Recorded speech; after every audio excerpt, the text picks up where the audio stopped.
এখন আমি ডক্টর জাকির নায়েককে মঞ্চে আহ্বান করছি।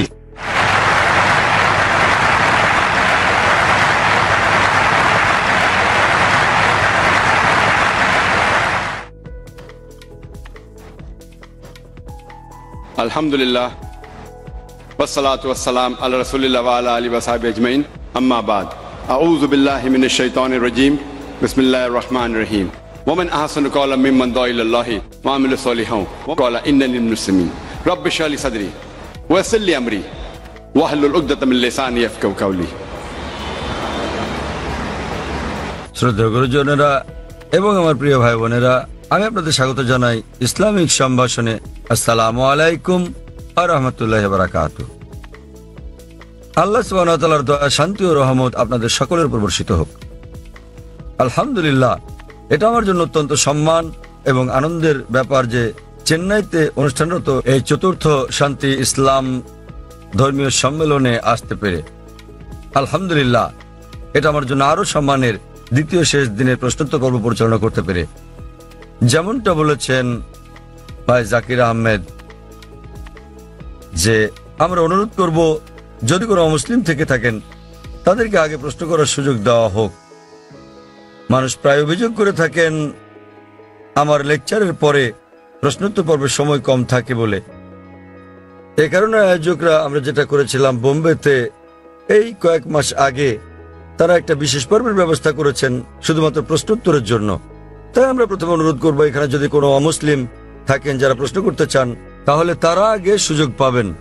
যদি অমুসলিম কোনো প্রশ্ন করতে চান তারা যে কোনো প্রশ্ন করতে পারেন, ইসলাম ধর্ম নিয়ে বা হিন্দু ধর্ম বা খ্রিস্টান ধর্ম নিয়ে যে কোনো প্রশ্ন। আর যদি ইসলামের কোনো বিষয় সঠিক বলে মনে না হয়, ইসলামের কোনো নিয়মকানুনের সাথে যদি দ্বিমত পোষণ করেন, যদি কোরআনের কোনো বিষয়ের সাথে একমত না হন, সেটাও জিজ্ঞেস করতে পারেন। আমি যুবক মানুষ, আমি নিতে পারবো। অমুসলিমরা তাদের প্রশ্ন শেষ করার পর আমরা মুসলিম ভাইদের প্রশ্ন করতে বলবো এবং আমি মুসলিম ভাইদের অনুরোধ করব তাদের প্রশ্নগুলো যেন শুধু ইসলাম এবং তুলনামূলক ধর্ম বিষয়ে থাকে। তাই আমি এখন স্বেচ্ছাসেবকদের অনুরোধ করব প্রথমে অমুসলিমদের প্রশ্ন করার সুযোগ করে দিতে। হ্যাঁ ভাই, আপনি বলেন। আমার নাম নবীন, আমি টিসিএস এ কাজ করি।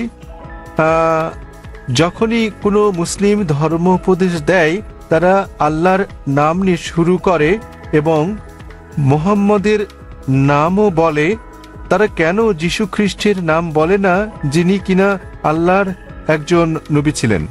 এবং আমার মনে হয় অনেকটা অজ্ঞতাবশতই মুসলিমরা যীশু খ্রিস্টকে নিয়ে কথা বলে, শুধু খ্রিস্ট ধর্ম নিয়ে কথা বলার সময়ই।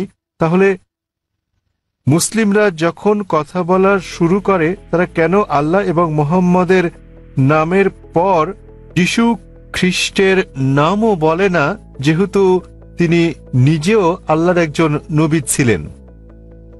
ভাই, খুব ভালো প্রশ্ন করেছেন যে যখন মুসলিমরা আলোচনা শুরু করে ইত্যাদি, তারা প্রথমে আল্লাহ সুবহানাহু ওয়া তাআলার নাম স্মরণ করেন, এরপর আল্লাহর রাসূল মুহাম্মদ সাল্লাল্লাহু আলাইহি সাল্লামের নাম নেন।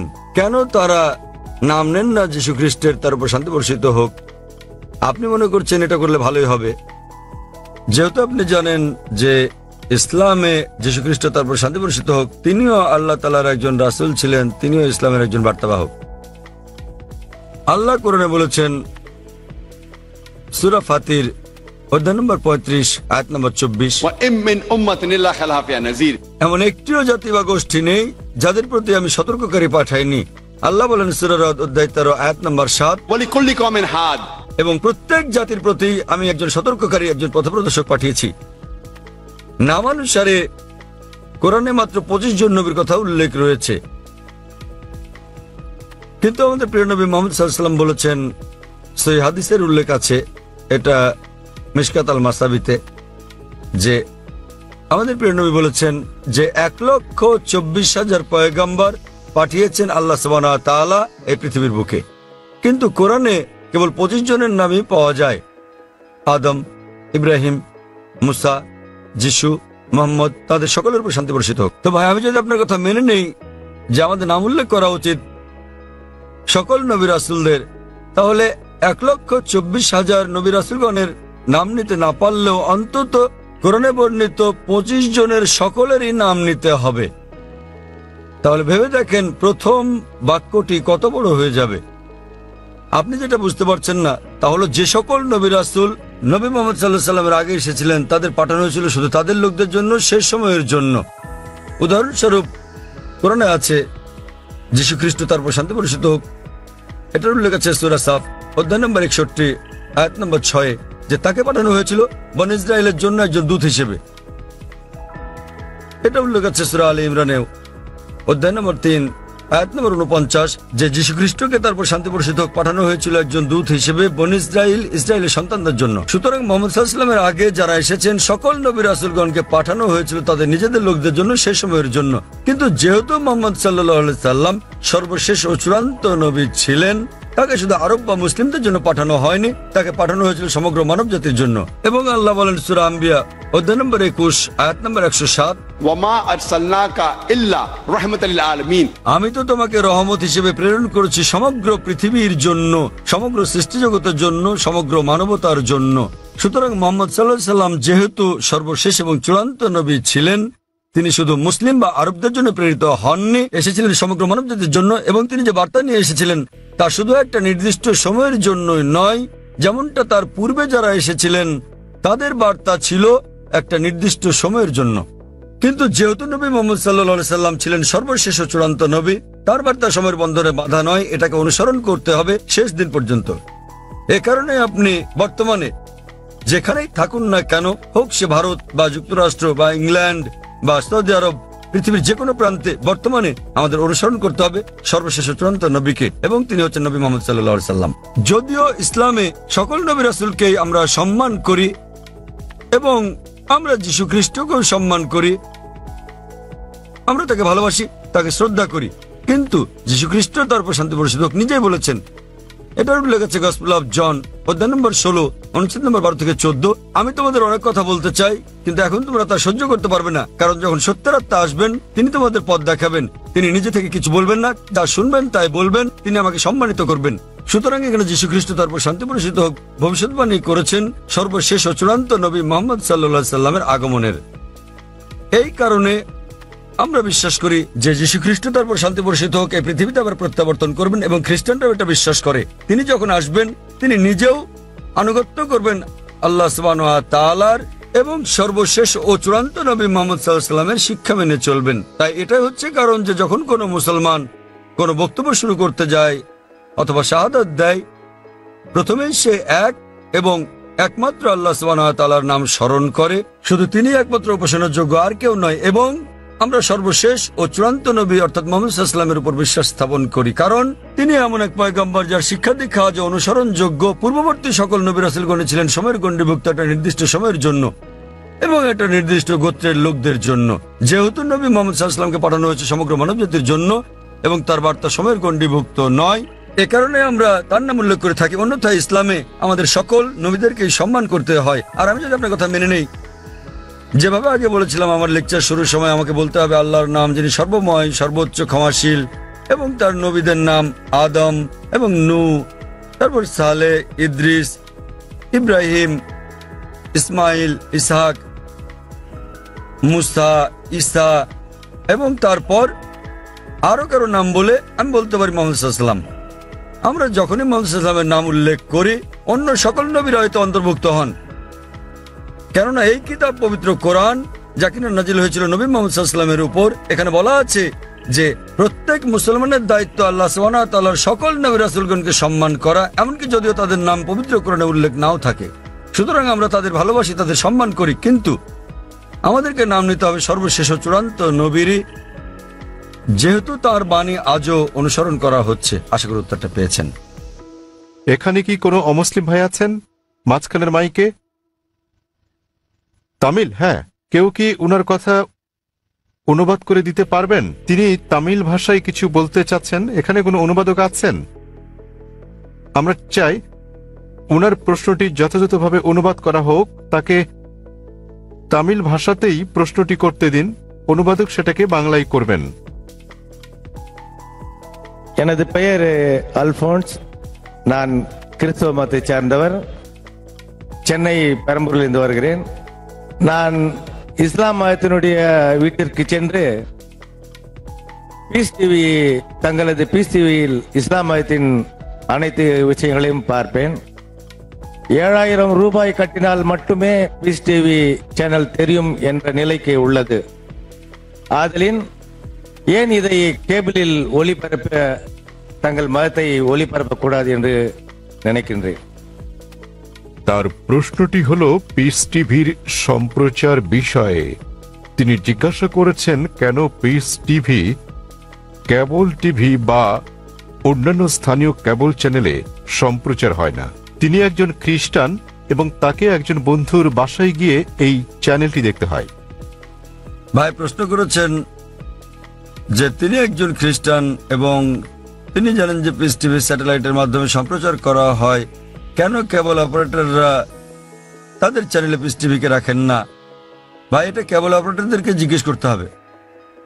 আমরা যা করছি তাহলে আমরা খেয়াল রাখছি যে পিস টিভি চালু আছে এবং এটা পৃথিবীর যে কোনো প্রান্ত থেকে দেখা যায় কিনা। আলহামদুলিল্লাহ আমরা পিস টিভির 6টি আলাদা স্যাটেলাইট থেকে সম্প্রচার করছি এবং এটা পুরো পৃথিবী জুড়ে পৌঁছে যাচ্ছে। এশিয়া, মধ্যপ্রাচ্য, আফ্রিকা, অস্ট্রেলিয়া, ইউরোপ, উত্তর আমেরিকা, দক্ষিণ আফ্রিকা, সমগ্র বিশ্ব জুড়ে। আর ভারতের বিভিন্ন জায়গায় কেবল অপারেটররা পিস টিভিকে তাদের তালিকায় যোগ করেছেন, কেউ কেউ করছেন না। আপনি তাদেরকে জিজ্ঞেস করতে পারেন কেন তারা পিস টিভিকে তাদের তালিকায় যোগ করছেন না। আর দ্বিতীয়ত, কেউ যদি পিস টিভি দেখতে চান পৃথিবীর যে কোনো প্রান্ত থেকে, তিনি একটা ব্যক্তিগত ডিশ লাগিয়ে নিতে পারেন। বড় জোর 6000 রুপি খরচ হবে। $150 খরচে পৃথিবীর যে কোনো প্রান্ত থেকে ডিশ এবং ডিকোডার বসালে এটা ফ্রি টু এয়ার চ্যানেল, আপনি এটা দেখতে পারবেন। আপনাকে মাসে মাসে টাকা দিতে হবে না। এটা free to air channel, dish এবং ডিকোডারের খরচ পড়বে প্রায় 6000 রুপি। এটা আপনি বসাতে পারেন আপনার ছাদে বা বারান্দায় এবং ইনশাআল্লাহ আপনি সারা জীবন দেখতে পারবেন, আপনাকে কোনো টাকা দিতে হবে না এর জন্য। আর আমাদের দুটো চ্যানেল আছে, একটা পিস টিভি ইংলিশ, আরেকটা হলো পিস টিভি উর্দু। তাই একবার ডিশ বসালে ইনশাআল্লাহ আপনি দুটো চ্যানেলই দেখতে পারবেন। এবং আপনি যদি এটা আপনার বিল্ডিং এ বসান এবং 50টা বাড়িতে এই ডিশ লাইনটা ভাগ করে নেন, বাড়ি প্রতি হয়তো খরচ পড়বে মাত্র কয়েকশো রুপি। সুতরাং যে কেউ দেখতে চাইলে এইভাবে দেখতে পারেন। আর পিস টিভিকে ইন্টারনেটেও আমরা দিয়ে দিয়েছি।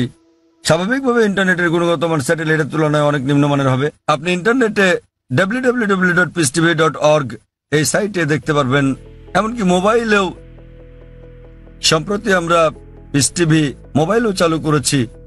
আপনার কাছে যে হ্যান্ডসেটই থাকুক না কেন, নোকিয়া অথবা আইফোন, আমরা চেষ্টা করছি বিশ্বের 80% হ্যান্ডসেটের জন্য এটাকে সহজলভ্য করতে। তবে ফোনটা যত উঁচু মানের হবে, যদি আপনি তৃতীয় প্রজন্মের ফোন নিয়ে থাকেন এর মান অনেক উন্নত হবে। যদি ওয়াইফাই ব্যবহার করেন উন্নত মান পাবেন। সুতরাং হ্যান্ডসেটের উপর নির্ভর করে আপনি মোবাইলেও পিস টিভি দেখতে পারেন। এটা সম্পূর্ণ বিনামূল্যে। এর ওয়াপ ইন্টারনেটের জন্য www.peacetv.org, মোবাইলের জন্য এর ওয়াপ wap.peacetv.org। আশা করি উত্তরটা পেয়েছেন। হ্যাঁ বোন, আপনার প্রশ্নটি করুন। শুভ সন্ধ্যা, আমার নাম নিখিলা। আমি ডেন্টালের একজন ছাত্রী। ইসলাম সম্পর্কে আমার জ্ঞান আসলেই কম। আমি যতটুকু জানি আমার বন্ধুদের কাছ থেকে শুনেছি। আমার প্রশ্ন হচ্ছে, আমি একটি পোস্টারে দেখেছি যে বলা আছে সঙ্গীত এবং নৃত্য ইসলামে গ্রহণযোগ্য নয়। এটা কেন? মানে আমি বলতে চাইছি যে আপনি এটা এমনি এমনি বলতে পারেন না যে গান বাজনা বা নৃত্য করো না। যেমন আপনি যদি বলেন যে ভরতনাট্যম বা অন্য কোনো নৃত্যের ব্যাপারে যেখানে সঙ্গীত আছে, এমনকি এমনিতেও আমরা সঙ্গীতের মাধ্যমে ঈশ্বরের প্রশংসা বা নিজেদের আবেগ প্রকাশ করে থাকি, তাহলে গান বাজনা গ্রহণযোগ্য নয় কেন? বোন জিজ্ঞেস করলেন যে কেন ইসলাম ধর্মের সঙ্গীত এবং নৃত্য নিষিদ্ধ। প্রথমে আমি সঙ্গীত নিয়ে বলছি, এরপর নৃত্য। সঙ্গীতের ব্যাপারে বলা যাবে, আমাদের প্রিয় নবী মুহাম্মদ সাল্লাল্লাহু আলাইহি ওয়াসাল্লাম বলেছেন যে সঙ্গীতের বাদ্যযন্ত্র সাধারণ নিয়মে সবই নিষিদ্ধ, তবে তিনি যেটার অনুমতি দিয়েছিলেন সেটা দাফ, একপাশে খোলা ড্রাম যাকে বলা হয় ডাফ বা ডাফলি। বাকি সবগুলোই নবী নিষিদ্ধ করেছেন। কারণ আপনি যদি ভেবে দেখেন, এটা আপনাকে দূরে নিয়ে যায় আল্লাহ সুবহানাহু ওয়া তাআলার জিকির থেকে, সর্বশক্তিমানকে স্মরণ করা থেকে। এ কারণে যখন আমরা এরকম গান শুনি, যেমন ধরেন সিনেমার গান হোক, সেটা হিন্দি, মালায়ালাম, তামিল বা অন্য কিছু, আপনি দেখবেন যে এই হিন্দি সিনেমার গানগুলোর বেশিরভাগ কথাই একেবারে বাস্তবতা বহির্ভূত। আপনি জানেন যে নায়ক নায়িকাকে বলছে, मैं तुम्हारे लिए चांद तोड़ के लेके आऊंगा, मैं तुम्हारे लिए सितारे तोड़ के लेके आऊंगा। আমি তোমার জন্য চাঁদ নিয়ে আসবো, আমি তোমার জন্য তারা নিয়ে আসবো। আমরা জানি এটা সম্ভব না, কোনো মানুষ তার প্রেমিকার জন্য চাঁদ তারা নিয়ে আসতে পারে না। তবুও আমরা বলে থাকি পরিস্থিতি বা আবেগ ইত্যাদির কারণে। তো এই কারণে সাধারণ অনুশাসন হচ্ছে যে সঙ্গীত একজন মানুষকে আল্লাহ সুবহানাহু ওয়া তাআলার কাছ থেকে দূরে নিয়ে যায়। এ কারণে আমাদের প্রিয় নবী বাদ্যযন্ত্রকে নিষিদ্ধ করেছেন দাফ ছাড়া, অথবা সাধারণভাবে কণ্ঠস্বর। উদাহরণস্বরূপ যদি কেউ কোরআন আবৃত্তি করে তার কণ্ঠ সুন্দর, সেটা ঠিক আছে, কারণ এটা একজন মানুষকে আল্লাহ সুবহানাহু ওয়া তাআলার দিকে নিয়ে আসে। নেপথ্য বাদ্যযন্ত্রের আওয়াজ থাকলে যদি এটা একটা বিশেষ আবেগের সৃষ্টি করে, তাহলে গান গাওয়ার ক্ষেত্রে এটা হচ্ছে মুবাহ, ঐচ্ছিক, যতক্ষণ পর্যন্ত গানের কথাগুলো নিয়ে যাচ্ছে আল্লাহ সুবহানাহু ওয়া তাআলার দিকে। যদি গানের কথাগুলো আপনাকে আল্লাহর কাছ থেকে দূরে সরিয়ে নিয়ে যায়, তাহলে সে ধরনের গানও নিষিদ্ধ। এবার আসি দ্বিতীয় ভাগে, নৃত্য করা কেন নিষিদ্ধ। কোরআনে এমন কোনো আয়াত নেই, অথবা আমার জানার মতো কোনো হাদিস নেই যেখানে বলা আছে যে নৃত্য করা হচ্ছে হারাম। কিন্তু সাধারণভাবে যেহেতু মানুষ নাচে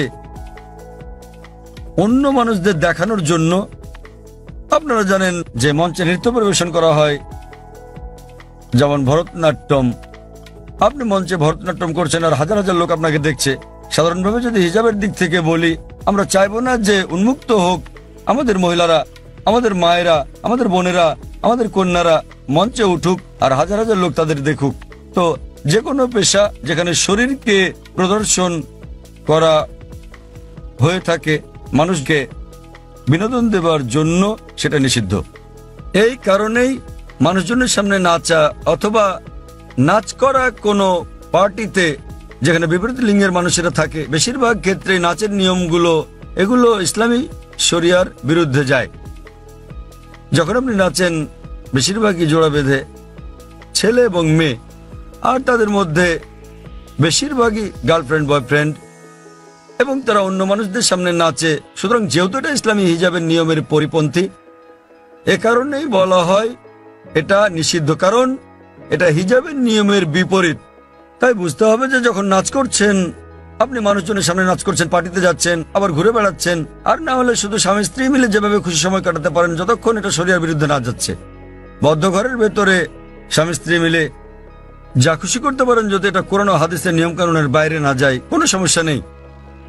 কিন্তু যেহেতু বেশিরভাগ সময় নাচ শরীরকে প্রদর্শন করে থাকে, এতে গান থাকে, নাচ থাকে, আপনি মঞ্চে উঠছেন আর লোকেরা আপনাকে দেখছে, তাই এটা শরিয়ার হিজাবের নিয়মের বিরুদ্ধে। এ বিষয়ে আমার ভিডিও ক্যাসেট দেখেন, ইসলামে নারীর অধিকার আধুনিক না সেকেলে, সেখানে বিস্তারিত আছে কেন আমরা মুসলিমরা নারীদের নিরাপত্তা দেই, ভালোবাসি, তাদেরকে কি চোখে দেখি। যেহেতু আমরা নারীদের ভালোবাসি, আমরা তাদের নিরাপত্তা দেই এবং আমরা তাদের প্রদর্শন করতে চাই না। এই কারণেই যে সমস্ত পেশায় প্রকাশ্যে গান গাওয়া বা নাচ করা অথবা মডেলিং এর ব্যাপার আছে, সেগুলো নারীর জন্য নিষিদ্ধ। আশা করি উত্তরটা পেয়েছেন। যদি কোনো অমুসলিম থাকেন, জাকির ভাই যেটা বলেছেন, যদি কোনো অমুসলিম কোনো প্রশ্ন করতে চান, নির্দ্বিধায় করতে পারেন। আপনার যে কোনো প্রশ্ন ইসলাম নিয়ে অথবা অন্য কোনো ধর্ম নিয়ে, ইসলাম এবং তুলনামূলক ধর্ম নিয়ে যে কোনো প্রশ্ন, অথবা ইসলামের কোনো বিষয় যদি আপনার কাছে সঠিক মনে না হয়, এটাই সুযোগ, আপনি যে কোনো প্রশ্ন করতে পারেন। জনমানুষের সামনে এভাবে খোলামেলা প্রশ্ন করার সুযোগ সত্যি দুর্লভ। একজন অমুসলিম ভাই আছেন, আপনি কি অমুসলিম? হ্যাঁ ভাই, আপনার প্রশ্ন করুন। হ্যাঁ, আসসালামু আলাইকুম ভাই জাকির, এবং শুভ সন্ধ্যা আমার ইসলামী ভাইদের এবং অন্য ধর্মের ভাইদেরও। আমার নাম রামজি জয় রহমান। আমি আমেরিকার একজন টেকনোলজিস্ট, সেখানে প্রায় ৩৫ বছর ধরে বাস করছি। আর গত ৩ বছর ধরে আমি আধ্যাত্মিকতা চর্চা করছি আমার জীবিতকালেই একটা আত্মিক মুক্তির উদ্দেশ্যে। আমি কোরআন শরীফ পড়েছি। আমার একজন বন্ধু আছে, বলতে পারেন আজীবনের বন্ধু। গত ৪৫ বছর ধরে সে একজন খাঁটি মুসলমান। আমার প্রশ্ন হচ্ছে, প্রথমে আমাকে একটি কথা বলতে দিন, তারপর আমি আমার প্রশ্নটি করব। আমরা যখন কিছু বুঝতে চাই, হোক সেটি ধর্ম নিরপেক্ষ অথবা ধর্মীয়, আমরা বই পড়ে সেটি জানি কিন্তু যখন আমরা বইটি পড়ি আমরা সেটা বুঝে বুঝেই পড়ি। তাই যদি হয় তাহলে কেন প্রায় 1 ঘন্টা ধরে আপনার ছেলে বক্তৃতা করেছিল কোরআন বুঝে পড়ার বিষয়ে, বিশেষত সৌদি আরবের ভাষা আরবি ভাষার বিষয়ে? কেননা আমি যা অনুভব করি এবং চর্চা করি যে কোরআন ভাষার অনেক ঊর্ধ্বে, তো প্রত্যেক মুসলমানের আরবি ভাষা শিখতে হবে। বিষয়টা আমার কাছে কিছুটা জোর জবরদস্তিমূলক মনে হয়েছে। কোরআন কি তাই বলে? ভাই একটা ভালো প্রশ্ন করেছেন।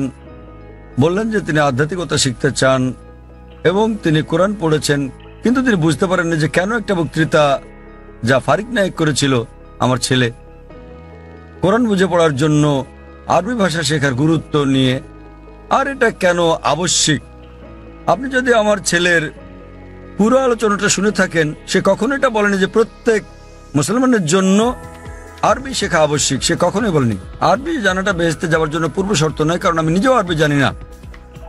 আমি নিজেও আরবি একটা ভাষা হিসেবে শিখিনি, এদিক সেদিকে একটু একটু বুঝতে পারি। আমি আরবি ভাষা জানি না, কিন্তু আমার ছেলে জানে, মাশাআল্লাহ, সে আমার চেয়ে ভালো জানে। সে কোরআন সরাসরি অনুবাদ করতে পারে, আমি পারি না। কিন্তু তার আলোচনায় যদি আপনি শুনে থাকেন, সে বলেছিল যে যদি আপনি আরবি না জানেন কমপক্ষে অনুবাদটা পড়েন। তো তার বক্তব্য ছিল কোরআন বুঝে পড়া উচিত, আর প্রশ্ন ছিল আল কোরআন কি বুঝে পড়া উচিত, হ্যাঁ অথবা না? আর উত্তর ছিল হ্যাঁ, সে আবশ্যক। সে বলেছিল আপনার কমপক্ষে অর্থ বুঝে পড়া উচিত কোরআন, আর কোরআন বুঝে পড়ার সবচেয়ে ভালো উপায় হচ্ছে আরবিকে ভাষা হিসেবে শেখা। আপনি যখনই কোনো বই অনুবাদ করেন, কোনো সাধারণ বই অনুবাদ করতে গেলে অনুবাদটা কখনো 100% সঠিক হবে না। এটা হতে পারে 80%, 90%, 99%। ভাষাটা যত বেশি কঠিন হবে, যত বেশি বিশুদ্ধ হবে, অনুবাদ তত বেশি কঠিন হবে। কোরআন হচ্ছে পৃথিবীর সবচেয়ে অনুবাদ অযোগ্য বই। তাই কোরআনের অনুবাদ কখনোই কোরআনের অনুরূপ হবে না, কারণ আরবি ভাষাটা এতই শক্তিশালী, এতই বিশুদ্ধ, আর এছাড়া এটা সর্বশক্তিমান আল্লাহ সুবহানাহু ওয়া তাআলার বাণী। এই কারণেই সর্বোৎকৃষ্ট উপায় হচ্ছে আরবিকে ভাষা হিসেবে শেখা। দ্বিতীয়ত, আপনি যদি আরবি ভাষা না জানেন, তাহলে সে বলেছিল যে ভাষাটা ভালো জানেন সেই ভাষায় অনুবাদটা পড়েন।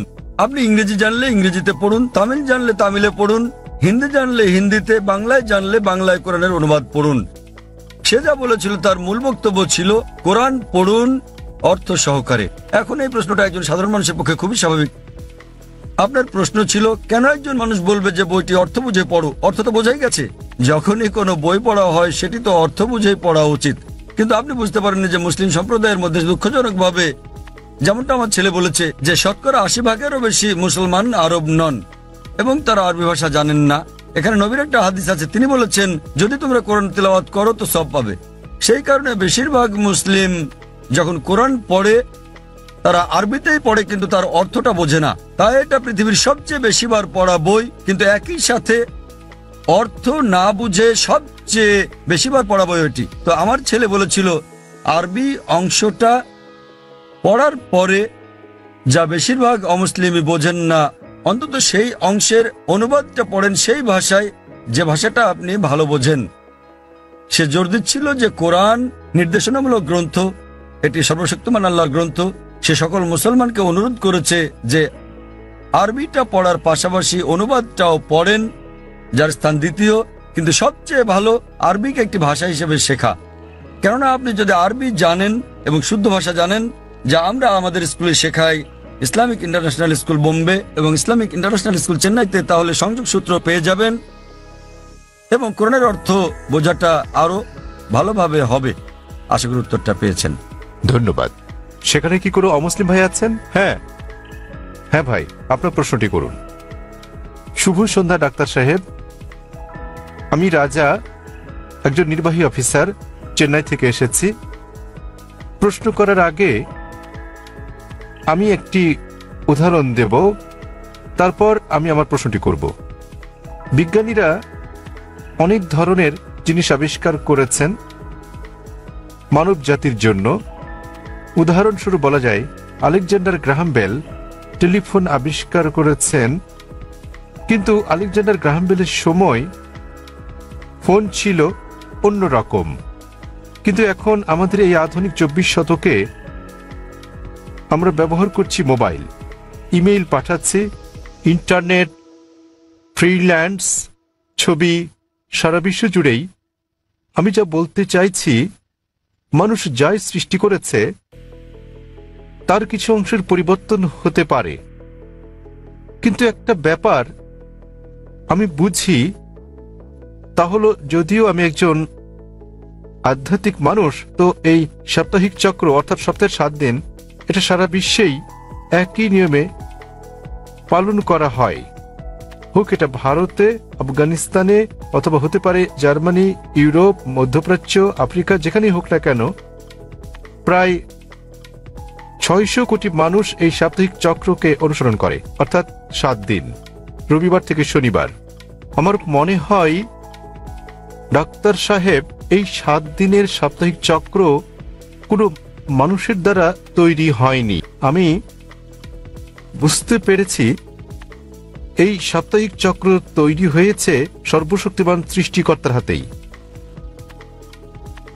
আমি প্রশ্ন করতে চাই যে এই 7 দিনের চক্রের কথা কি কোনো ধর্মগ্রন্থে লেখা আছে? আর সাথে আরেকটি প্রশ্ন, সেটি হলো যে আল কোরআনে কি সৃষ্টির কোনো নিয়মের উল্লেখ আছে কিনা? এইটুকুই। ভাই একটা প্রশ্ন করলেন যে মানুষ যখন কোনো কিছু আবিষ্কার করে, উদাহরণ হিসেবে আলেকজান্ডার গ্রাহাম বেলের টেলিফোন আবিষ্কারের কথা বলেছেন, কিন্তু সময়ের সাথে সাথে এটা বদলাতে থাকে, আর এখন আমরা মোবাইল ফোন ব্যবহার করছি যা অনেকটা ভিন্ন। এগুলো মানুষের সৃষ্টি, কিন্তু এই সাপ্তাহিক চক্র সারা পৃথিবীতে অনুসরণ করা হয়। এটা সর্বশক্তিমান আল্লাহর সৃষ্টি, সর্বশক্তিমান আল্লাহর সৃষ্টি, সেজন্য এটা সমগ্র পৃথিবীতে অনুসরণ করা হয়। তিনি জানতে চান যে এই পৃথিবীর এই আবিষ্কারের কথা কোরআনে অথবা আগের ধর্মগ্রন্থগুলোতে উল্লেখ আছে কি না। ভাই আপনাকে একটা কথা বলি, আমি আপনার সঙ্গে একমত। মানুষ যখন কোনো কিছু আবিষ্কার করে সেটার বিবর্তন হতে থাকে, উন্নতি হতে থাকে, শুধুমাত্র আল্লাহরটা ছাড়া। আল্লাহ হলেন নিখুঁত, তিনি কিছু সৃষ্টি করলে সেটা নিখুঁতভাবে সৃষ্টি করেন, অথবা তিনি ধাপে ধাপে এটাকে উন্মোচন করতে পারেন, কারণ সৃষ্টির জন্য তিনি যেটা সৃষ্টি করেছেন মানুষের জন্য তারা বুঝতে নাও পারে। উদাহরণস্বরূপ তিনি অনেক নবী পাঠিয়েছেন। প্রথম নবী ছিলেন আদম আলাইহিসসালাম, এবং তারপর অনেক নবী পাঠিয়েছেন, 1,24,000। সর্বশেষ নবী মুহাম্মদ সাল্লাল্লাহু আলাইহি সাল্লাম, তিনি অনেক বাণী পাঠিয়েছেন, অনেক গ্রন্থ। কিছু কিছু গ্রন্থের কথা কোরআনে উল্লেখ আছে, তাওরাত, জবুর, ইনজিল, এবং সর্বশ্রেষ্ঠ কোরআন। এমন না যে সর্বশক্তিমান আল্লাহ কোরআনের সম্পর্কে জানতেন না, ওই সময় মানুষ সেই বার্তাটা গ্রহণ করার উপযুক্ত ছিল না। তাই মানুষের অনুধাবন ক্ষমতার উপর ভিত্তি করে তিনি একের পর এক গ্রন্থ পাঠিয়েছেন। যখন তিনি দেখলেন যে মানুষ এবার মর্ম বুঝতে পারবে, তখন তিনি সর্বশেষ চূড়ান্ত গ্রন্থ আর সর্বশেষ চূড়ান্ত নবী মুহাম্মদ সাল্লাল্লাহু আলাইহি সাল্লামকে পাঠালেন।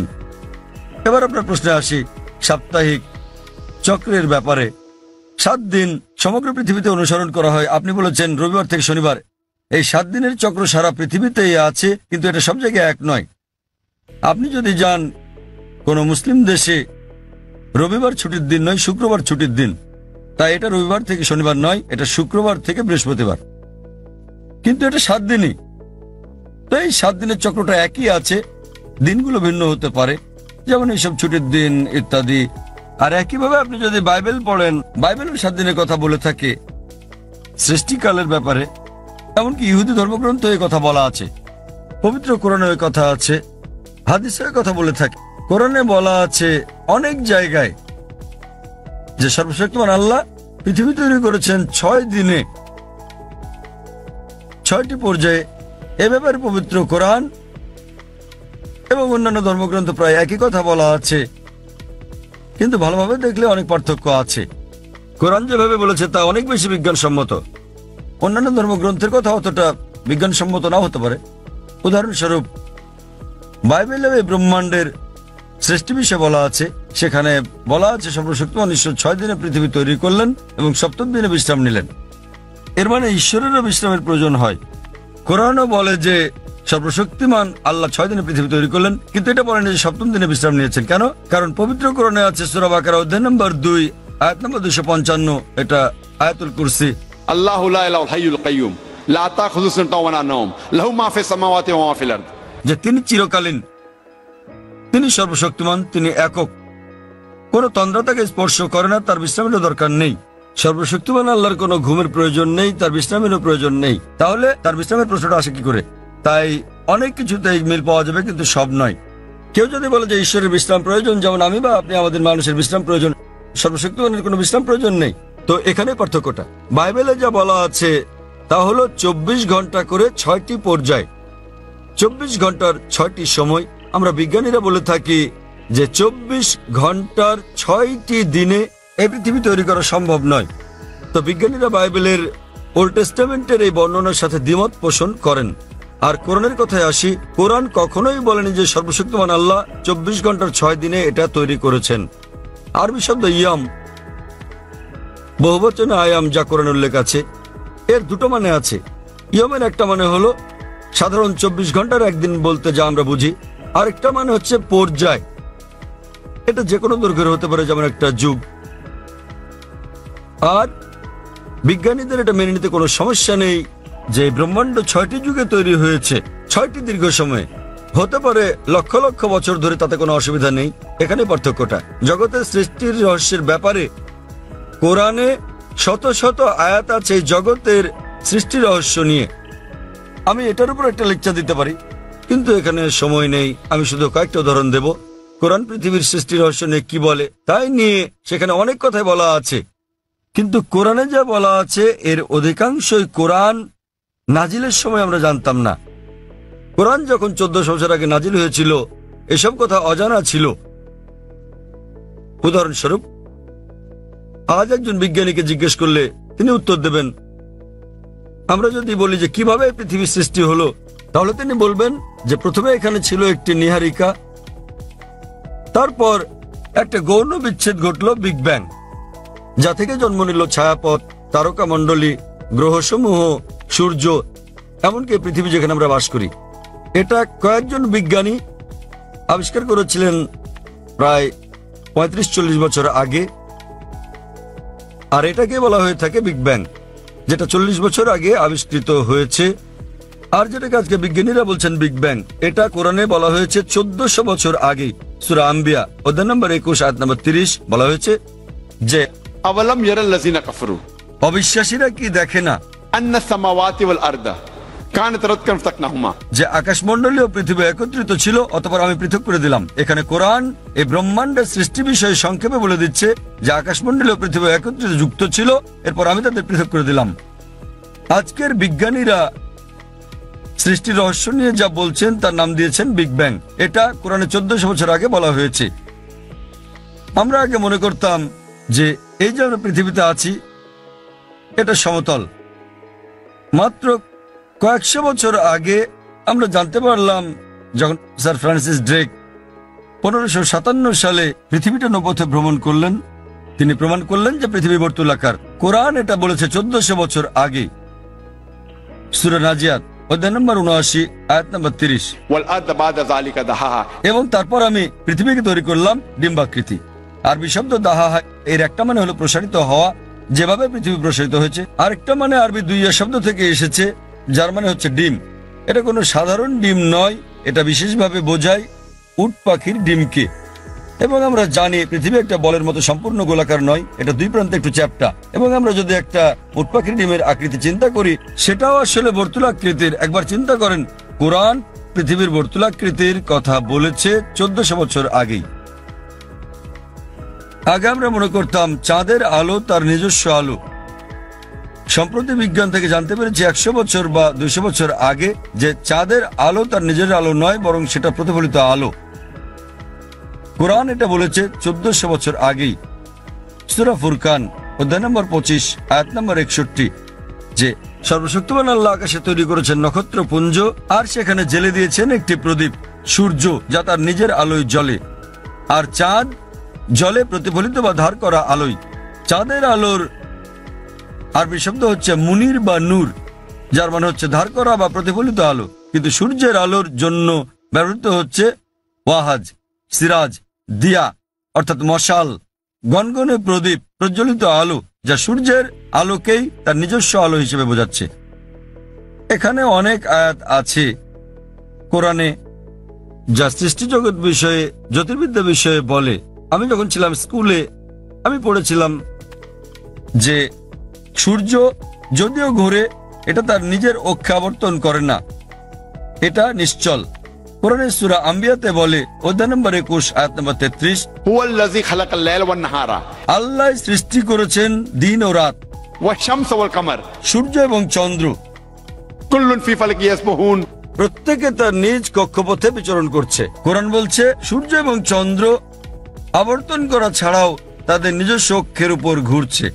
আর আজ বিজ্ঞানের এত উন্নতির পরে আমরা জানি যে আমরা একটা টেবিলের উপর যদি সূর্যের ছায়া দেখি তাহলে আমরা দেখতে পাবো যে সূর্যের গায়ে কালো দাগ রয়েছে, এবং এই কালো দাগগুলো প্রায় 25 দিনে একবার সম্পূর্ণ আবর্তন করে, যা দিয়ে বোঝায় সূর্য প্রায় 25 দিনে একবার আবর্তন করে। আর এভাবেই কোরআন বলে আকাশের কথা যে এটা একটা ছাদের মতো। সূরা আম্বিয়া অধ্যায় নম্বর 21 আয়াত নম্বর 32। কোরআন পদার্থের প্রথম অবস্থার কথা বলে প্লাজমা। কোরআন বলে সূরা জারিয়াতে অধ্যায় নম্বর 51 আয়াত নম্বর 47 যে আমি এই বিশাল আকাশকে নির্মাণ করেছি, ক্রমবর্ধনশীল বিশ্ব যা আমরা সম্প্রতি জেনেছি। এভাবেই কোরআনের অনেক জায়গায় সৃষ্টি রহস্যের কথা বলা হয়েছে। কিন্তু লক্ষ্য করার মতো বিষয় হলো অন্যান্য ধর্মগ্রন্থের মতো অন্যান্য ধর্মগ্রন্থ যেমন বেদ, বাইবেল, সেগুলোও বলে থাকে সৃষ্টি রহস্যের বিষয়ে। সৃষ্টির বিষয়ে তাদের অনেক বক্তব্যই বিজ্ঞানের সাথে মিলে যায়, কিন্তু অনেক বক্তব্যই আবার বৈজ্ঞানিক প্রমাণের বিপরীতে অবস্থান করে। কিন্তু কোরআনের ব্যাপারে বলা যায় কোরআনে 6000-এরও বেশি আয়াত আছে, যার মধ্যে 1000-এর বেশি বিজ্ঞান নিয়ে কথা বলে, এবং পবিত্র কোরআনে এমন একটা আয়াত নেই যা প্রতিষ্ঠিত বিজ্ঞানের বিরুদ্ধে যায়। কোরআনের সাথে অন্যান্য ধর্মগ্রন্থের পার্থক্য হচ্ছে কোরআনের কোনো আয়াতই বিজ্ঞানের প্রমাণিত সূত্রের বিপক্ষে যায় না। এটা কোনো তত্ত্বের বিপক্ষে যেতে পারে, কারণ তত্ত্ব বদলে যায়, কিন্তু একটি আয়াত প্রতিষ্ঠিত বিজ্ঞানের বিপক্ষে যায় না। এই কারণেই কোরআন একটি অনন্য গ্রন্থ, আর বলা যায় এটি সর্বশক্তিমান আল্লাহর একমাত্র আসমানি কিতাব, একমাত্র ধর্মগ্রন্থ যা তার প্রকৃত রূপে এখন পর্যন্ত অবিকৃত আছে। এই কারণেই আপনি যদি সমস্ত ধর্মগ্রন্থগুলোকে বিজ্ঞান দিয়ে পরীক্ষা করেন, সবগুলো ফেল করবে কোরআন ছাড়া। আর কোরআন হলো এই পৃথিবীর বুকে একমাত্র ধর্মগ্রন্থ যা বিজ্ঞানের পরীক্ষায় পাশ করবে। আশা করি উত্তরটা পেয়েছেন। হ্যাঁ, আমাদের বোনদের কাছ থেকে কোনো প্রশ্ন আছে কি? কোনো অমুসলিম বোন আছেন? জি আছে। হ্যাঁ বোন, আপনি আপনার প্রশ্নটি করুন। আবারও শুভ সন্ধ্যা। আমি ব্রাহ্মণ্যবাদের একজন অনুসারী, কিন্তু আমি ইসলামের অনেক কিছু পছন্দ করি। কিন্তু ইসলামের নিয়ম অনুসরণ করতে হলে আমাকে কি ইসলামে ধর্মান্তরিত হতে হবে, নাকি আমার ব্রাহ্মণ্যবাদের ধর্ম পালন করেই আমি ইসলামের বিভিন্ন নিয়ম অনুসরণ করতে পারবো? স্যার, আমি আপনার অনেক বক্তৃতাই দেখেছি, যেমন ইসলাম ও হিন্দু ধর্মের মধ্যে সাদৃশ্য এবং আরো অনেকগুলো। আপনার বক্তৃতা আমি খুবই পছন্দ করি। বোন খুব সুন্দর একটা প্রশ্ন করলেন। তিনি বললেন যে তিনি ব্রাহ্মণিজমের একজন একনিষ্ঠ অনুসারী, কিন্তু তিনি ইসলামের বিভিন্ন বিষয় পছন্দ করেন। তার প্রশ্ন হচ্ছে যে তিনি কি ইসলামের এই সব বিষয় অনুসরণ করতে পারেন এবং একই সাথে তারা ব্রাহ্মণিজম চর্চা করতে পারেন। তিনি আমার অনেক লেকচার দেখেছেন এবং অনেকটা পছন্দ করেন। বোন, প্রথমে আপনাকে বলি যে ইসলাম বা মুসলমান হওয়া কোনো উপাধি নয়। ইসলাম আবিধানিকভাবে বোঝায় শান্তি, যা পাওয়া যায় নিজেকে আল্লাহর কাছে সমর্পণ করে। তাই যে কোনো মানুষ যদি সে তার ইচ্ছা অনিচ্ছাকে আল্লাহর কাছে সমর্পণ করে তাহলে সে একজন মুসলিম। শুধুমাত্র মোহাম্মদ, জাকির, আব্দুল্লাহ, সুলতান, শাকির নাম হলে মুসলমান হওয়া যায় না, বা ফাতিমা, আয়েশা, এসব নামগুলো আপনাকে মুসলিম বানাবে না। মুসলমান মানে যে তার ইচ্ছা অনিচ্ছাকে আল্লাহর কাছে সমর্পণ করে। তো প্রথমেই খুঁজে বের করতে হবে আপনাকে মহান আল্লাহর আদেশ কি। বোন বলেছেন যে তিনি ব্রাহ্মণিজমের একজন একনিষ্ঠ অনুসারী এবং তিনি ইসলামেরও বিভিন্ন বিষয় পছন্দ করেন। আর তিনি আমার অনেক টেপ, অনেক বক্তৃতা দেখেছেন যার মধ্যে ইসলাম ও হিন্দুইজমের সাদৃশ্য আছে। যদি এটা দেখে থাকেন তাহলে উত্তর দেওয়াটা আমার জন্য সহজ হবে, আপনার পক্ষে বোঝাটাও সুবিধা হবে। আপনি যদি দেখে থাকেন আমার হিন্দুইজম ইসলামের সাদৃশ্য নিয়ে বক্তৃতা, যেটা আমি বোধহয় প্রথম শান্তি সম্মেলন চেন্নাইয়ে দিয়েছিলাম, ইসলাম ও হিন্দু ধর্মের মধ্যে সাদৃশ্য। বোন, আপনি যদি ভেবে দেখেন, এমনকি যদি হিন্দু ধর্মের বইগুলোও পড়ে থাকেন, হিন্দু ধর্মগ্রন্থগুলো বলে যে নিজের ইচ্ছাকে ঈশ্বরের কাছে সমর্পণ করবেন। কিন্তু আমি যেটা বললাম যে সময়ের সাথে সাথে পূর্বের সকল ধর্মগ্রন্থ আগের মতো অবিকৃত অবস্থায় নেই, সেগুলো বিকৃতি এসেছে, জালিয়াতি হয়েছে, দুর্নীতি ঘটেছে। বেশিরভাগ পণ্ডিতগণই এই ধর্মগুলোর বিষয়ে, হোক সেটা হিন্দুইজম অথবা হোক খ্রিস্টানিজম অথবা ইহুদি ধর্ম, তারা একমত যে তাদের ধর্মগ্রন্থগুলো অবিকৃত রূপে সংরক্ষিত নেই। আর আপনি যদি আমার বক্তৃতা শুনে থাকেন, আমি শুরুতে যা বলেছিলাম, মহাভারত একটা গল্প যা অর্জুনের পিতামহ কর্তৃক বর্ণিত, এতে আছে ৮,০০০ শ্লোক। এরপর সময়ের সাথে সাথে পরিবর্তিত হতে হতে এতে চলে এলো ২৪,০০০ শ্লোক। এখন এর মধ্যে আছে ১,০০,০০০ বেশি শ্লোক। এটি কার কথা? মহাভারতের পণ্ডিতগণের। তো সময়ের সাথে সাথে সেগুলোতে হস্তক্ষেপ হয়েছে, তথ্য বিকৃতি ঘটেছে, কিন্তু তা সত্ত্বেও এরকম পরিবর্তনের পরও সবগুলো ধর্মগ্রন্থেই সর্বশক্তিমান ঈশ্বরের বাণী অবশিষ্ট রয়েছে। এবং আপনি যদি আমার বক্তৃতা শুনে থাকেন, সকল ধর্মের মূল কথা হচ্ছে সর্বশক্তিমান ঈশ্বর একজনই, তার কোনো মূর্তি নেই, তার কোনো ছবি নেই। সবগুলো ধর্মই বলে থাকে ঈশ্বর একজনই। আপনি হয়তো শুনেছেন আমার লেকচারে, আমি বলেছিলাম বিভিন্ন জায়গায়, যেমন ছান্দোক্য উপনিষদে অধ্যায় নম্বর 6 অনুচ্ছেদ নম্বর 2 শ্লোক 1, एकम विद्वितीयम। মহান ঈশ্বর এক, অদ্বিতীয়। এবং শ্বেতাবতার উপনিষদ অধ্যায় নম্বর 4 শ্লোক নম্বর 19 এবং যজুর্বেদ অধ্যায় 32 শ্লোক 3 বলা আছে, न तस्य प्रतिमा अस्ति। মহান ঈশ্বরের কোনো প্রতিমা নেই, তার কোনো ছবি নেই। প্রতিমা মানে হচ্ছে মূর্তি, ফটোগ্রাফ, রেখাচিত্র, ছবি, ভাস্কর্য, মূর্তি, পুতুল। তাই ঈশ্বরের কোনো প্রতিমূর্তি নেই, কোনো ফটোগ্রাফ নেই, কোনো রেখাচিত্র নেই, কোনো ছবি নেই, কোনো ভাস্কর্য নেই, কোনো মূর্তি নেই, কোনো পুতুল নেই। তাই সকল ধর্মগ্রন্থই জোর দেয় সর্বশক্তিমান ঈশ্বরের একত্বের উপর। আর হিন্দু ধর্মের ব্রহ্মসূত্রটি হচ্ছে एकम ब्रह्म द्योतय नास्ते नैना नास्ते किंचन। भगवान एक ही है, दूसरा नहीं है, नहीं है, नहीं है, जरा भी नहीं है। ঈশ্বর একজনই, দ্বিতীয় কেউ নেই, কেউ নেই, কেউ নেই, কোথাও কেউ নেই। এবার আসি মূল প্রশ্নে, যা হলো একজন কট্টর ব্রাহ্মণ হয়েও আপনি ইসলামের শিক্ষা অনুসরণ করতে পারবেন কিনা। বোন, একজন সাধারণ ব্রাহ্মণের পক্ষে মুসলিম হওয়ার চেষ্টা করাটা কঠিন, কিন্তু যদি কঠোর ব্রাহ্মণ হয়ে থাকেন, বেদকে কঠোরভাবে মেনে চলেন, তাহলে আপনার ইচ্ছা অনিচ্ছা ঈশ্বরের কাছে সমর্পণ করতেই হবে। আপনি যদি সাধারণ ব্রাহ্মণ হয়ে থাকেন যে কিছু নিয়ম মানেন আবার কিছু মানেন না, তাহলে আপনার পক্ষে ঈশ্বরের কাছে নিজের ইচ্ছাকে সমর্পণ করা কঠিন হবে। কিন্তু যদি কঠোর ব্রাহ্মণ হয়ে থাকেন, বেদকে কঠোরভাবে মেনে চলেন, তাহলে আগে আমি যা বলেছি আপনাকে মানতেই হবে। 3টি পংক্তি আমি বলেছি যে আপনাকে এক ঈশ্বরে বিশ্বাস করতে হবে, আপনি মূর্তি পূজা করতে পারবেন না।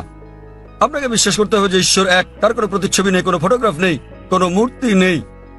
এবং যদি আপনার ধর্মগ্রন্থগুলো পড়ে থাকেন, সেগুলোতে সর্বশেষ এবং চূড়ান্ত নবী মোহাম্মদ সাল্লাল্লাহু সাল্লামের আগমনের কথা উল্লেখ করা হয়েছে। আর আপনি যদি আমার বক্তৃতা ইসলাম ও হিন্দু ধর্মের মধ্যে সাদৃশ্য আর হিন্দু ধর্মে মোহাম্মদ সাল্লাল্লাহু সাল্লাম এই দুটো দেখে থাকেন, আমি বিস্তারিত আলোচনা করেছি যে নবী মোহাম্মদ সাল্লাল্লাহু সাল্লামের কথা আপনাদের ধর্মগ্রন্থে আছে। তাই যদি আপনি খারাপ ব্রাহ্মণ হয়ে থাকেন, তাহলে আপনার এটা বিশ্বাস না করার কোনো সুযোগ নেই যে ঈশ্বর এক, তার কোনো চিত্র নেই, কোনো মূর্তি নেই। এবং আপনাকে এটা বিশ্বাস করতে হবে যে মহান ঈশ্বরের সর্বশেষ দূত, সর্বশেষ বার্তাবাহক, কল্কি অবতার হচ্ছেন নবী মোহাম্মদ সাল্লাল্লাহু সাল্লাম।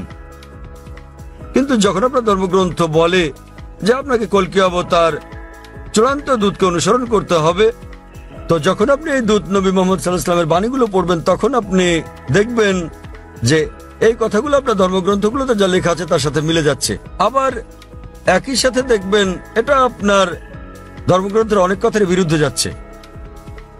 তো এখন আমরা মনে করি যে কোরআন সর্বশক্তিমান আল্লাহর শেষ ও চূড়ান্ত নির্দেশনা, যা নাজিল করা হয়েছিল সর্বশেষ ও চূড়ান্ত নবী মোহাম্মদ সাল্লাল্লাহু আলাইহি সাল্লামের উপরে। এই কোরআন হলো ফোরকান, এটা হলো ন্যায় এবং অন্যায়ের পার্থক্যকারী।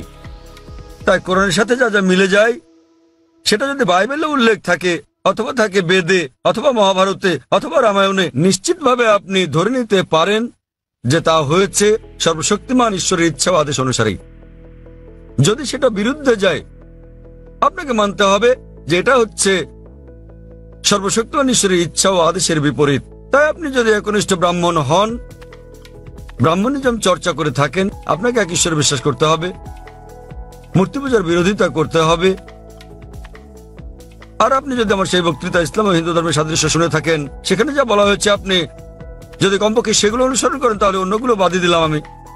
শুধু সেই জিনিসগুলো, বাকি সবকিছু বাদ দেন, তাহলে আমি মনে করি ইনশাল্লাহ এগুলো আপনাকে জান্নাতে নেওয়ার জন্য যথেষ্ট হবে ইনশাল্লাহ।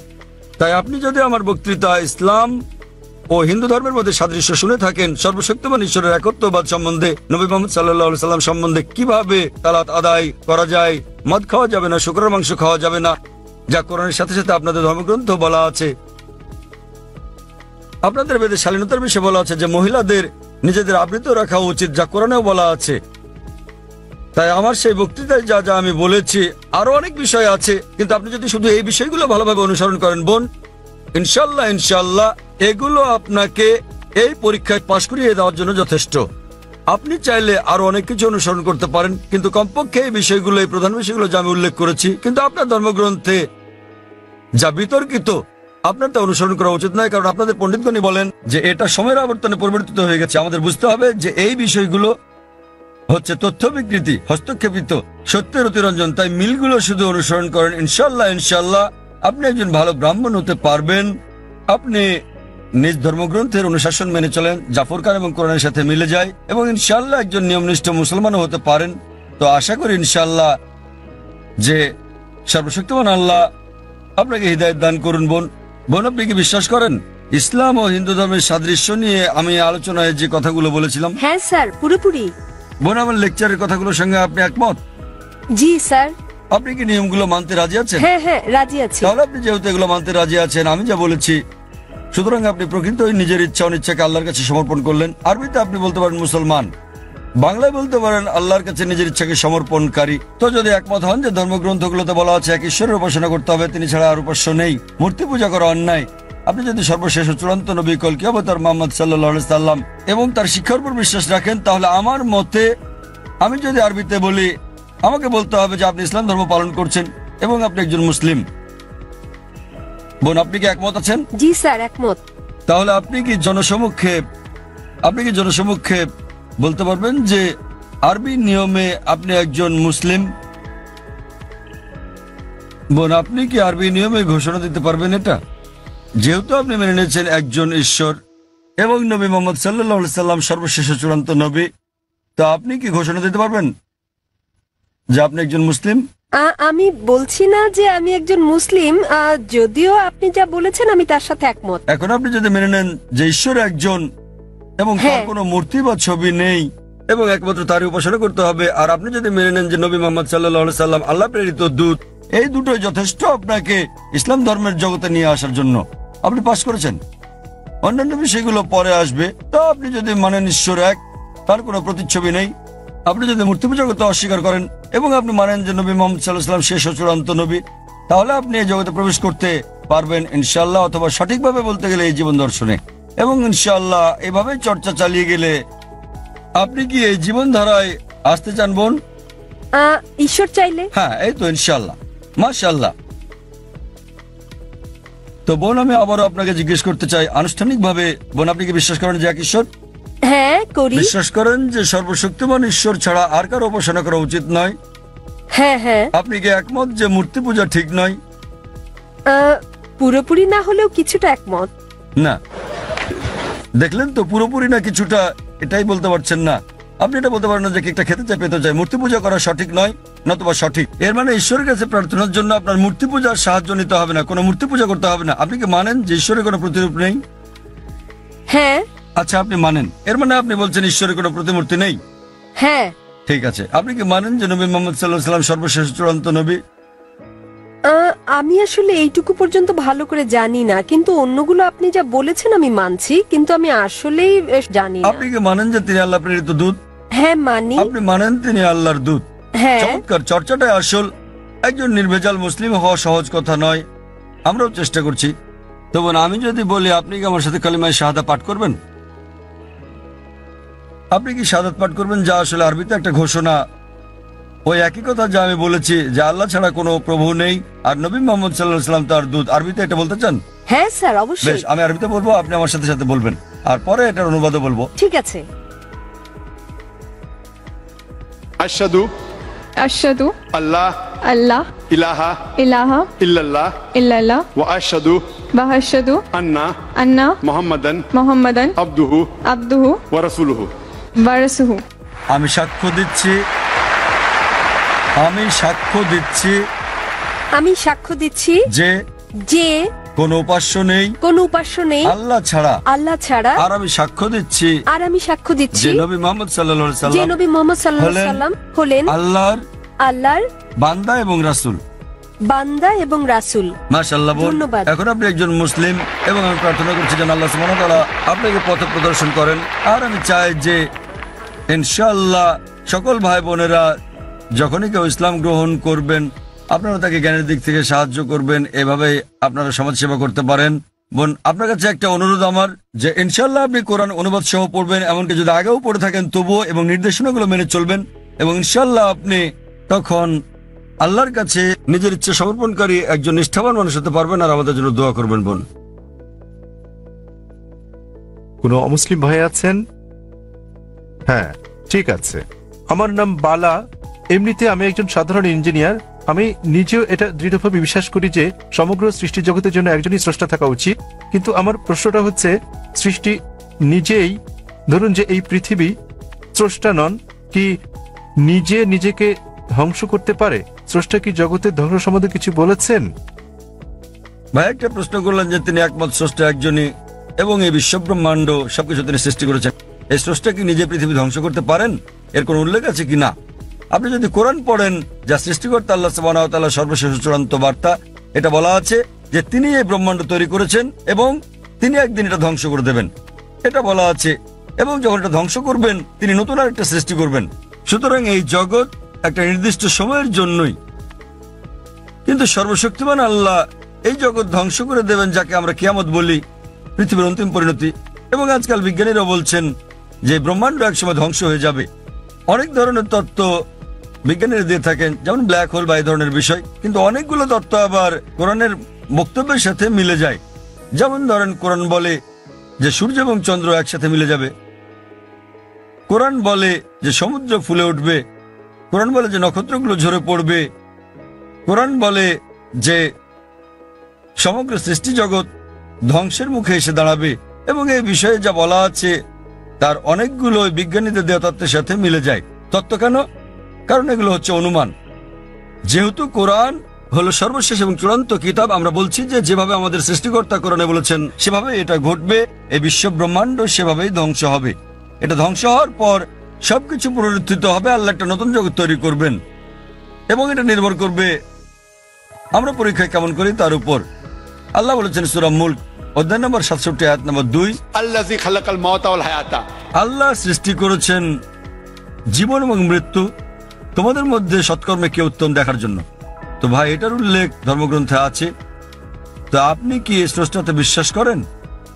আপনি কি মানেন যে স্রষ্টা একজনই? আমি বিশ্বাস করি না যে, ধরুন আমাদের এই মানব জাতি, কি বিশ্বাস করেন না?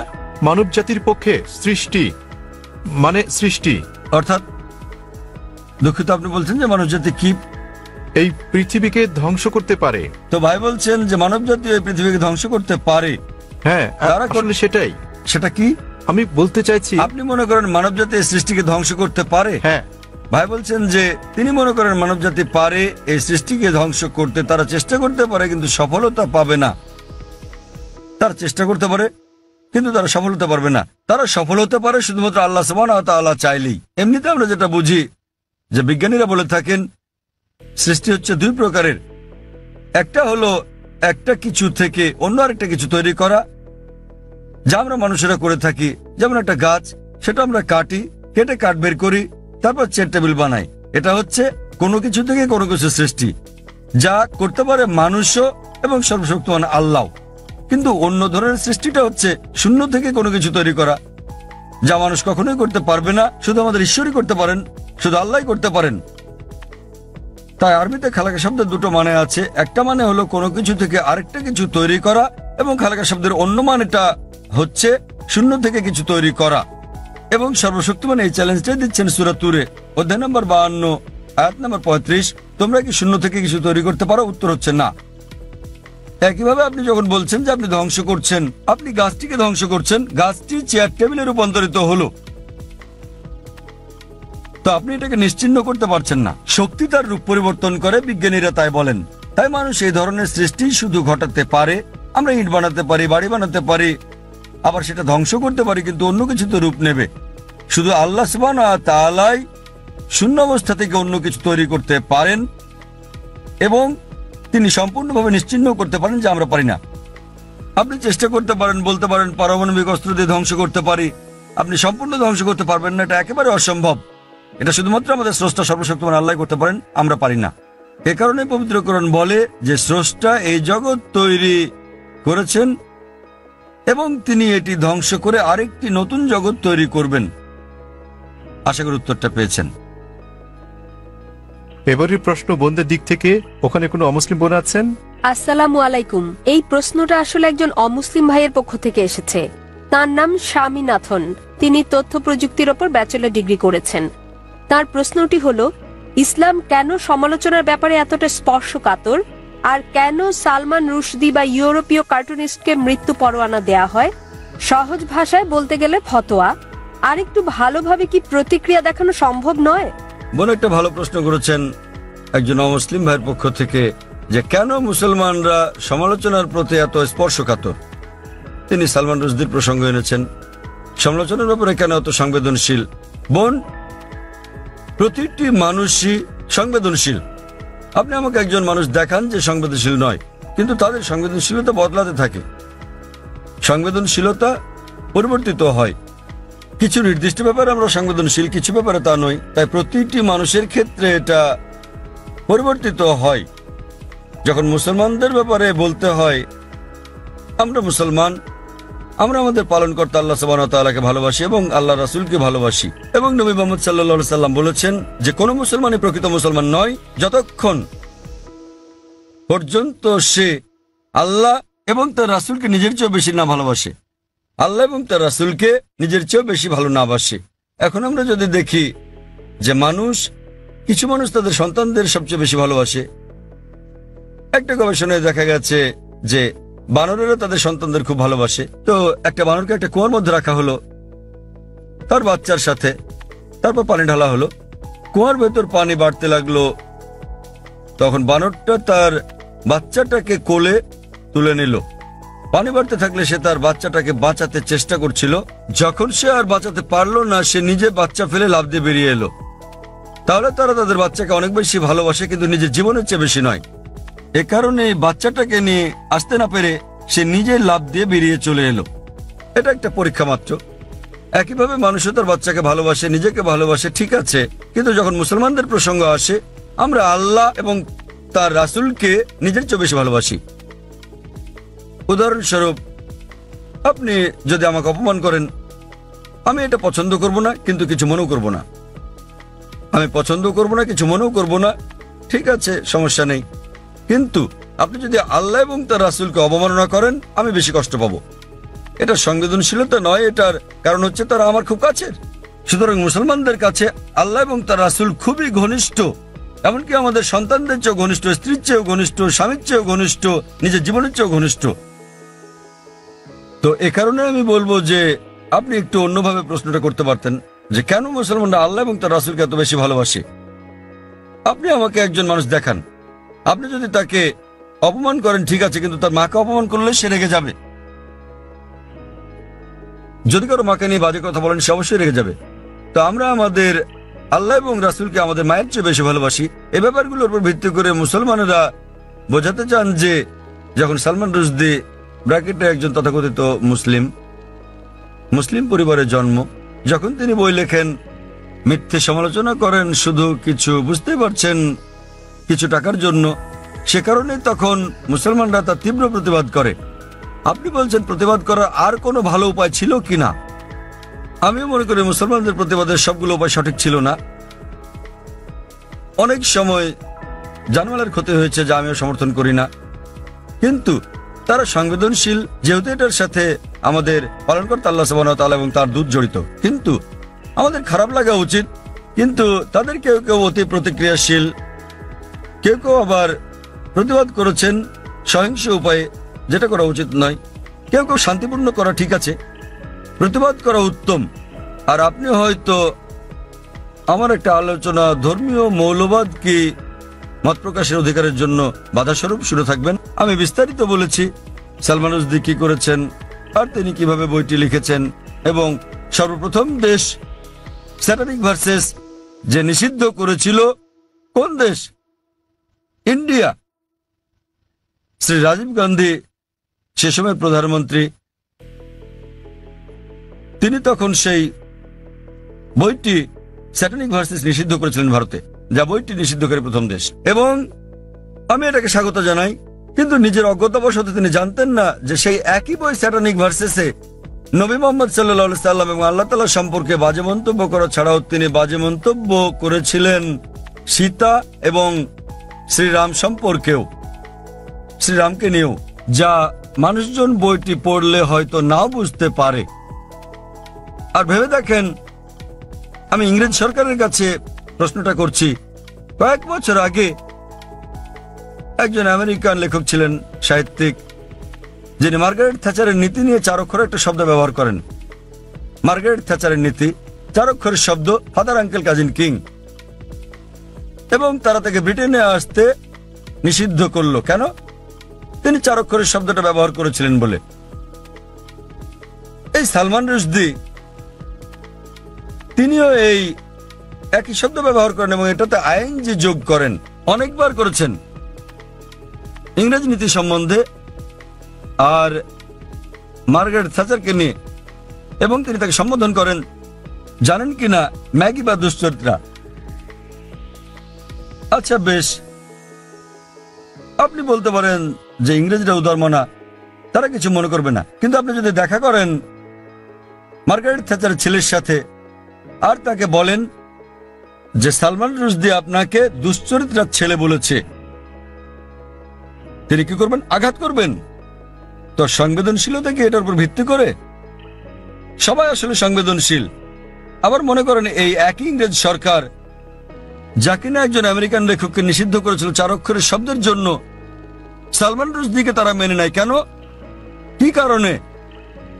কারণ তিনি নবী মুহাম্মদ সাল্লাল্লাহু আলাইহি ওয়াসাল্লামের অবমাননা করেছেন। তাই যেহেতু নবী মুহাম্মদ সাল্লাল্লাহু আলাইহি ওয়াসাল্লামকে অবমাননা করেছেন, তারা মার্গারেট থ্যাচারকে বলা সে 4 অক্ষরের শব্দটা হজম করে নিয়েছে, কেননা তিনি ইসলামের নবীর অবমাননা করেছেন। তো এভাবেই নীতিগুলো বদলাতে থাকে। আমরা যেটা বুঝি যে ইসলাম ধর্মে মত প্রকাশের স্বাধীনতা আছে, বক্তব্যের স্বাধীনতা আছে, কিন্তু এটা কখনোই সীমা অতিক্রম করবে না, এটা কাউকে কষ্ট দিতে পারবে না, আর এটার পক্ষে প্রমাণ থাকতে হবে। কাউকে আঘাত দিলেও যুক্তিযুক্ত এবং প্রমাণ সাপেক্ষ হলে সেটা ভিন্ন কথা, কিন্তু কুৎসা রটানো যাবে না। কুৎসা রটানো এবং পরনিন্দা করা ইসলামে নিষিদ্ধ। তো এর উপর ভিত্তি করে মুসলমানরা, যেহেতু সালমান রুশদি, যেহেতু সে আমাদের নবী মুহাম্মদ সাল্লাল্লাহু আলাইহি ওয়াসাল্লামকে অবমাননা করেছে এবং কুৎসা রটিয়েছে, এই কারণেই মুসলমানদের খারাপ লেগেছে এবং তারা রাগান্বিত হয়েছে, আর এটা আমি সমর্থন করি। এবং আমরা যদি বিশ্লেষণ করি, অধিকাংশ ধর্মেই ধর্মকে অবমাননা করার শাস্তি খুব কঠিন। আপনি যদি পড়েন বাইবেল, যদি আপনি হিন্দু ধর্মগ্রন্থগুলো পড়েন, কোরআন শরীফ যদি পড়েন, আর এটাকে ধর্মের অবমাননা বলে জানি, এ কারণে মুসলমানরা এত রাগান্বিত। আর আমরা সংবেদনশীল, কারণ এটা এমন একটা কিছুর বিপক্ষে যা আমরা আমাদের জীবনের চেয়ে বেশি ভালোবাসি। আশা করি উত্তরটা পেয়েছেন। হ্যাঁ, আমি কি কোনো অমুসলিম কোনো ভাইয়ের কাছ থেকে কোনো প্রশ্ন নিতে পারি? ওখানে কোনো অমুসলিম ভাই আছেন? ঠিক আছে ভাই, আপনার প্রশ্নটি করুন। আমি নেলসন ম্যান্ডেলা, একজন মেডিকেল এক্সিকিউটিভ হিসেবে কাজ করছি। আমি অনেক জায়গায় লেখা দেখেছি যে শান্তি হলো ইসলাম। এটা ভালো কথা, তা সেটা যে যাই মনে করুক না কেন, অমুসলিমদের মধ্যে, খ্রিস্টান লোকদের মধ্যে, হিন্দু লোকদের মধ্যে একটা ভুল ধারণা আছে যে, এমনকি মুসলমানদের মধ্যে এটা আছে যে মুসলমান হওয়া মানে উদ্ধত। এটা কেন হবে? আবার একজন মানুষ হিসেবে আমি ঈশ্বরে বিশ্বাস করি, একক ঈশ্বরে। এমনকি আমি যিশুও বলি না। আমি কি ঈশ্বরের দূতের উপর বিশ্বাস না রেখেও ইসলাম ধর্মে নিজেকে দীক্ষিত করতে পারি? দয়া করে আগে শুনুন, দূত বা নবীকে না মেনে কি আমি সেটা করতে পারি? এই অবস্থায় আমি যদি নিজেকে ধর্মান্তরিত করি, সবাই আমাকে যে নামে চেনে, নেলসন ম্যান্ডেলা, ধর্মান্তরিত হলেও আমি কি এই নামটা রাখতে পারবো? ভাই দুটো প্রশ্ন করেছেন। ওনার প্রথম প্রশ্নটা হচ্ছে যে কেন অমুসলিমরা ধরে নেয় যে মুসলিমরা, আপনারা জানেন যে তারা ইসলামের অনুসারী, ইসলাম মানে হলো শান্তি, কেন তারা ধরে নেয় যে মুসলিমরা উদ্ধত? ভাই আমি আপনার সঙ্গে একমত যে অধিকাংশ অমুসলিমই মনে করে যে মুসলিমরা উদ্ধত, সহিংস ইত্যাদি। ভাই এর কারণটা হলো মিডিয়া। মিডিয়া মিডিয়া সেভাবেই মুসলিমদেরকে তুলে ধরে। আপনি আজকে দেখেন যে কোনো সন্ত্রাসী হামলা হলেই সাথে সাথে তারা মুসলিমদের দায়ী করে, সব সময়, ঠিক বা ঠিক যাই হোক না কেন। ওকলাহোমা বোমা হামলা যুক্তরাষ্ট্রে, যাতে প্রায় 166 জন মানুষ মারা গিয়েছিল, এটা ছিল আমেরিকার মাটিতে সবচেয়ে বড় বোমা হামলা। দিনের পর দিন এটাকে বলা হলো মধ্যপ্রাচ্য ষড়যন্ত্র, এতে মুসলিমরা জড়িত। পরবর্তী সময়ে তারা জানতে পারলো যে এতে জড়িত ছিল 2 জন মার্কিন সৈন্য, কমিউনিস্ট, তারা জড়িত ছিল। এটা সংক্ষিপ্ত সংবাদে এলো, শেষ, ঘটনা শেষ। তো মুসলমানদের ব্যাপারে হলে শিরোনামে চলে আসে, আর অমুসলিমরা জড়িত থাকলে এটা সংক্ষিপ্ত সংবাদ। যেমন ভারতীয় সংবাদপত্র আপনি দেখবেন যে একজন 50 বছর বয়স্ক আরব, 50 বছরের বয়সের আরব মুসলিম 19 বছরের এক মেয়েকে বিয়ে করছে। দেখবেন যে অনেক বড় সংবাদ, শিরোনাম। পরের দিন 50 বছর বয়স্ক অমুসলিম 9 বছরের মেয়েকে ধর্ষণ করেছে, এটা আসে সংক্ষিপ্ত সংবাদ। তো মিডিয়া প্রথম পাতায় তুলে ধরে একজন 50 বছরের মুসলমান 19 বছরের মেয়েকে বিয়ে করছে, আর 50 বছর বয়স্ক অমুসলিম 9 বছরের মেয়েকে ধর্ষণ করছে, ছোট করে আসে। তো এই হচ্ছে আমাদের মিডিয়া। তাই আমি লেকচার দিয়েছি মিডিয়া এবং ইসলাম, যুদ্ধ না শান্তি বিষয়ে। এটা ছিল, এই আলোচনাটা আমি প্রায় 1 বছর আগে দিয়েছিলাম বোম্বেতে, মিডিয়া ও ইসলাম, যুদ্ধ না শান্তি, এবং আরো অনেক জায়গায়। আর মিডিয়া কিভাবে কি করে বিস্তারিত বলেছি। ভাই আপনাকে একটা প্রশ্ন করি, আপনি কি আমাকে উদ্ধত মনে করেন? না। মাশাআল্লাহ। আপনি কি মনে করেন এখানে যারা বসে আছেন তারা সবাই উদ্ধত? কেউ কেউ, সরি, কারো কারো মুখ দেখে মনে হয়। না না ভাই, আপনি দেখেন, আপনি অতিথিতে দেখুন আর তাদের চেহারা দেখুন।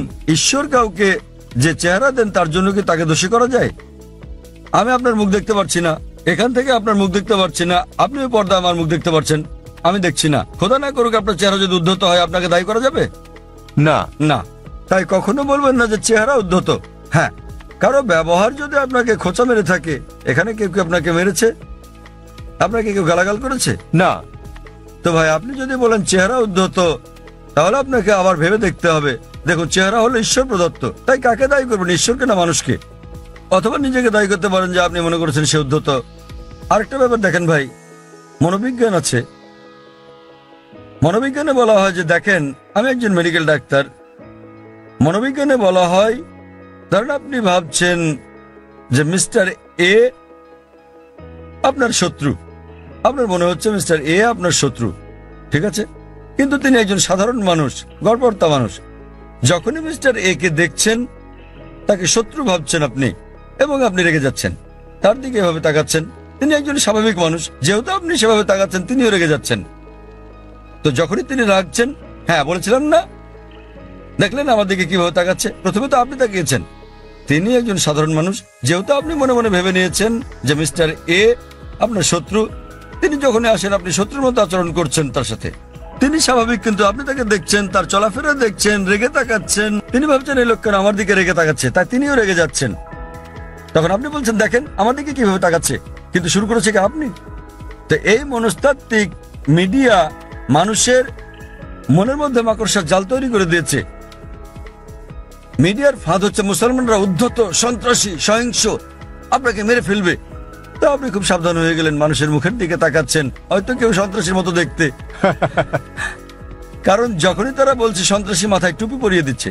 তো যখনই মাথায় টুপি পরা কাউকে দেখছেন, আপনি ভাবছেন সন্ত্রাসী। তো আসলে এটা হলো মিডিয়া যেভাবে বিষয়টাকে দেখাচ্ছে। তাই টুপির সাথে আমি স্যুট পরি, পশ্চিমা পোশাক এবং ইসলামী পোশাক, আর পাজামা আমার গোড়ালির উপরে, তো আমি এটা মিশ্রণ করি। মিশ্রণ হলো পশ্চিমা সংস্কৃতির, হালাল কিছু আমি নিতে পারি, কিন্তু আমি মাথায় টুপি পরি। তো আসলে এটা হলো মিডিয়া। কিন্তু এমনিতে হ্যাঁ, সমাজে কিছু বিপদগামী লোক থাকতে পারে। আমি বলছি না যে নিজেদের মুসলমান দাবি করা সকল মুসলমানই ভালো লোক, সকল ধার্মিক মুসলমান ভালো, কিন্তু মুসলমান নামধারী সবাই ধার্মিক মুসলমান নাও হতে পারে। ভাই আপনি বলেন তো, ভারতের সবচেয়ে বেশি ভারতীয়কে কারা হত্যা করেছে? কারা? আপনি কি জানেন? না। কাশ্মীর। কাশ্মীর জানেন তো? কাশ্মীর, হ্যাঁ। হ্যাঁ, আপনি কোথায় শুনেছেন? মিডিয়ায়। একদম ঠিক, কাশ্মীর। কিছু হলে কাশ্মীরি মুসলমান জিহাদি, ঠিক তো? ভাই আপনি কি জানেন ভারতের সবচেয়ে বেশি লোকদের কারা হত্যা করেছে? হয়তো কাশ্মীরিরা, তাই তো? না, আপনার কি মনে হয়, আপনি কি মনে করেন হয়তো তারাই? হয়তো। হয়তো, ঠিক আছে, এটা একদম অবাস্তব কথা। আপনি কি জানেন আসামে কতজন লোককে হত্যা করা হচ্ছে? উলফা, উলফার নাম শুনেছেন হয়তো, হয়তো সংক্ষিপ্ত সংবাদে, তাই তো? সংক্ষিপ্ত শিরোনামে নয়। উলফা হচ্ছে একটা হিন্দু সন্ত্রাসী সংগঠন। তাদের প্রধান উদ্দেশ্য হলো মুসলিমদের হত্যা করা। তারা কাশ্মীরি বিদ্রোহীদের চেয়েও বেশি হামলা করে থাকে, কিন্তু সংবাদে খুব কমই তাদের শোনা যায়। আপনি কি মাওবাদীতে জানেন? মাওবাদীরা তারা ভারতের ৬৬টি জেলার মধ্যে থেকে পুলিশের ভাষ্যমতে ১৫০টিরও বেশি জেলা দখল করে আছে। তাদের কাছে ভারতীয় সেনাবাহিনীর চেয়ে আধুনিক অস্ত্র আর গোলাবারুদ বেশি আছে। তাদের কাছে রকেট লঞ্চারও আছে। আপনি কি জানেন আধা কিলোমিটার দূর থেকেও তারা পুলিশ ফাঁড়ি ধ্বংস করে দেয়? এগুলো সংবাদে ছোট করে আসে। হ্যাঁ স্যার। তারা ভারতের জন্য কাশ্মীরিদের চেয়েও বড় বিপদ। কাশ্মীরিরা শুধু কাশ্মীরেই গোলাগুলি করে। সেটা ঠিক না বেঠিক পরে আলোচনা করব।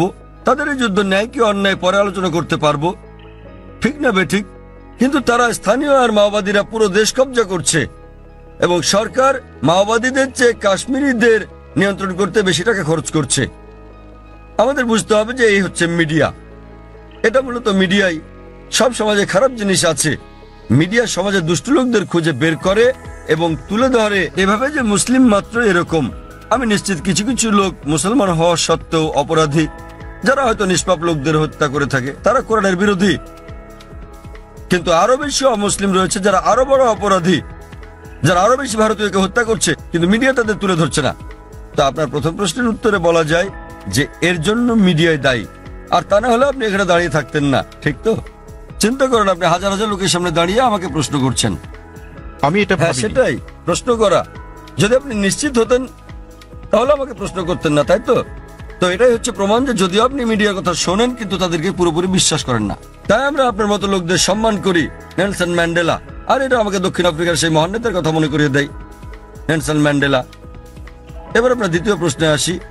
আপনি বলেছেন যে আপনি একজন খ্রিস্টান এবং যীশু খ্রিস্টের উপর বিশ্বাস স্থাপন করেন।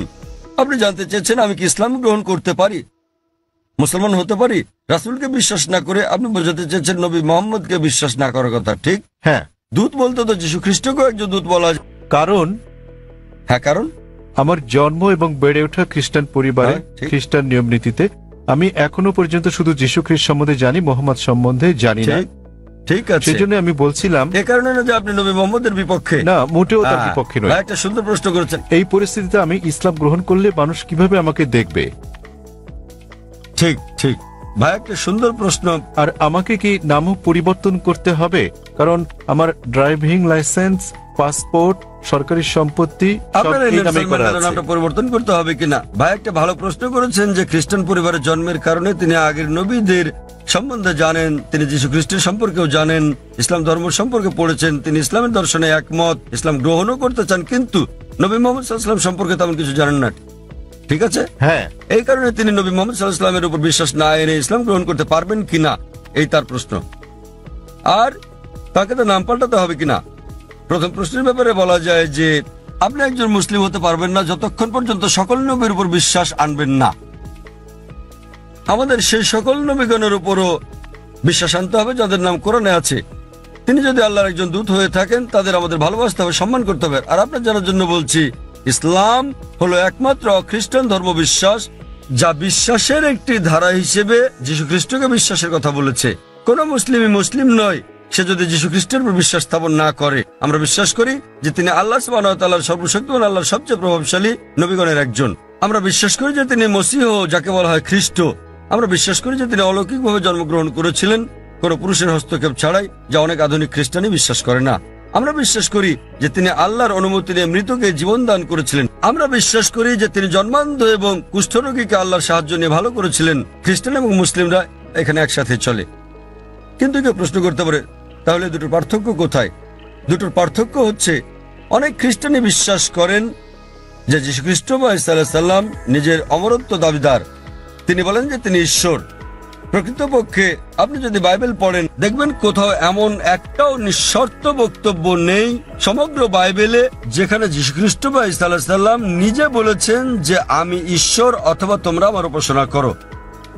আমি আবারও বলছি, যদি পড়েন বাইবেল, সেখানে একটিও নিঃশর্ত বক্তব্য নেই, একটিও দ্ব্যর্থহীন বাক্য পাবেন না সমগ্র বাইবেলে যেখানে যীশু খ্রিস্ট বা ঈসা আলাইহিস সালাম নিজে বলেছেন যে আমি ঈশ্বর অথবা তোমরা আমার উপাসনা করো।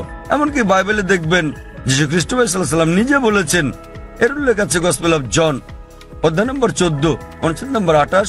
যীশু খ্রিস্ট নিজে বলেছেন, আমার পিতা আমার চেয়ে মহান। গসপেল অফ জন অধ্যায় নম্বর 10 অনুচ্ছেদ নম্বর 29, আমার পিতা সবার চেয়ে মহান।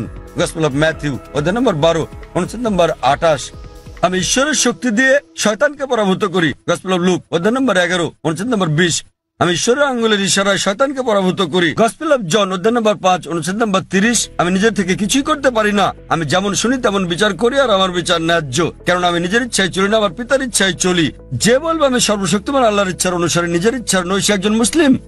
যীশু খ্রিস্ট সাল্লাল্লাহু আলাইহি ওয়াসাল্লাম ছিলেন একজন মুসলিম। তিনি কখনোই দেবত্ব দাবি করেননি, তিনি কখনোই বলেননি যে তিনি ঈশ্বর। আর আপনি যদি বাইবেল পড়েন, সেখানে বুক অফ অ্যাক্টসে আছে অধ্যায় নম্বর 2 অনুচ্ছেদ নম্বর 22 যে হে ইসরায়েলের লোকেরা, এই নাজারেথের যিশুর কথা শোনো। তোমাদের মধ্যে হতে ঈশ্বর কর্তৃক মনোনীত ব্যক্তি, যিনি অলৌকিক অবিশ্বাস্য কাজ করেন ঈশ্বরের মাধ্যমে, আর তোমরা তার সাক্ষী। ঈশ্বর কর্তৃক মনোনীত এক ব্যক্তি তোমাদের মধ্যে আছেন, যিনি অলৌকিক অবিশ্বাস্য কাজ করেন ঈশ্বরের মাধ্যমে, আর তোমরা তার সাক্ষী। আর যখন যীশু খ্রিস্ট সাল্লাল্লাহু জিজ্ঞেস করা হলো আপনার প্রথম নির্দেশ কি, তিনি অক্ষরে অক্ষরে সেই কথাটাই বললেন যা মুসা আলাইহিস সালাম বলেছিলেন বুক অফ ডিউটেরোনমি অধ্যায় 6 অনুচ্ছেদ 4-এ। যীশু খ্রিস্ট সাল্লাল্লাহু সেই কথাটাই বলেন গসপেল অফ মার্ক অধ্যায় 12 অনুচ্ছেদ 29। তিনি বলেন, শামা ইসরাঈলু আদনা হাইনু আদনাই খাদ, শোনো হে ইসরায়েলবাসী, ঈশ্বর আমাদের ঈশ্বর হলেন একজন ঈশ্বর। তো আপনি যদি মুসলমান হন, মুসলমান হতে গেলে আপনাকে সকল নবীর উপর বিশ্বাস আনতে হবে।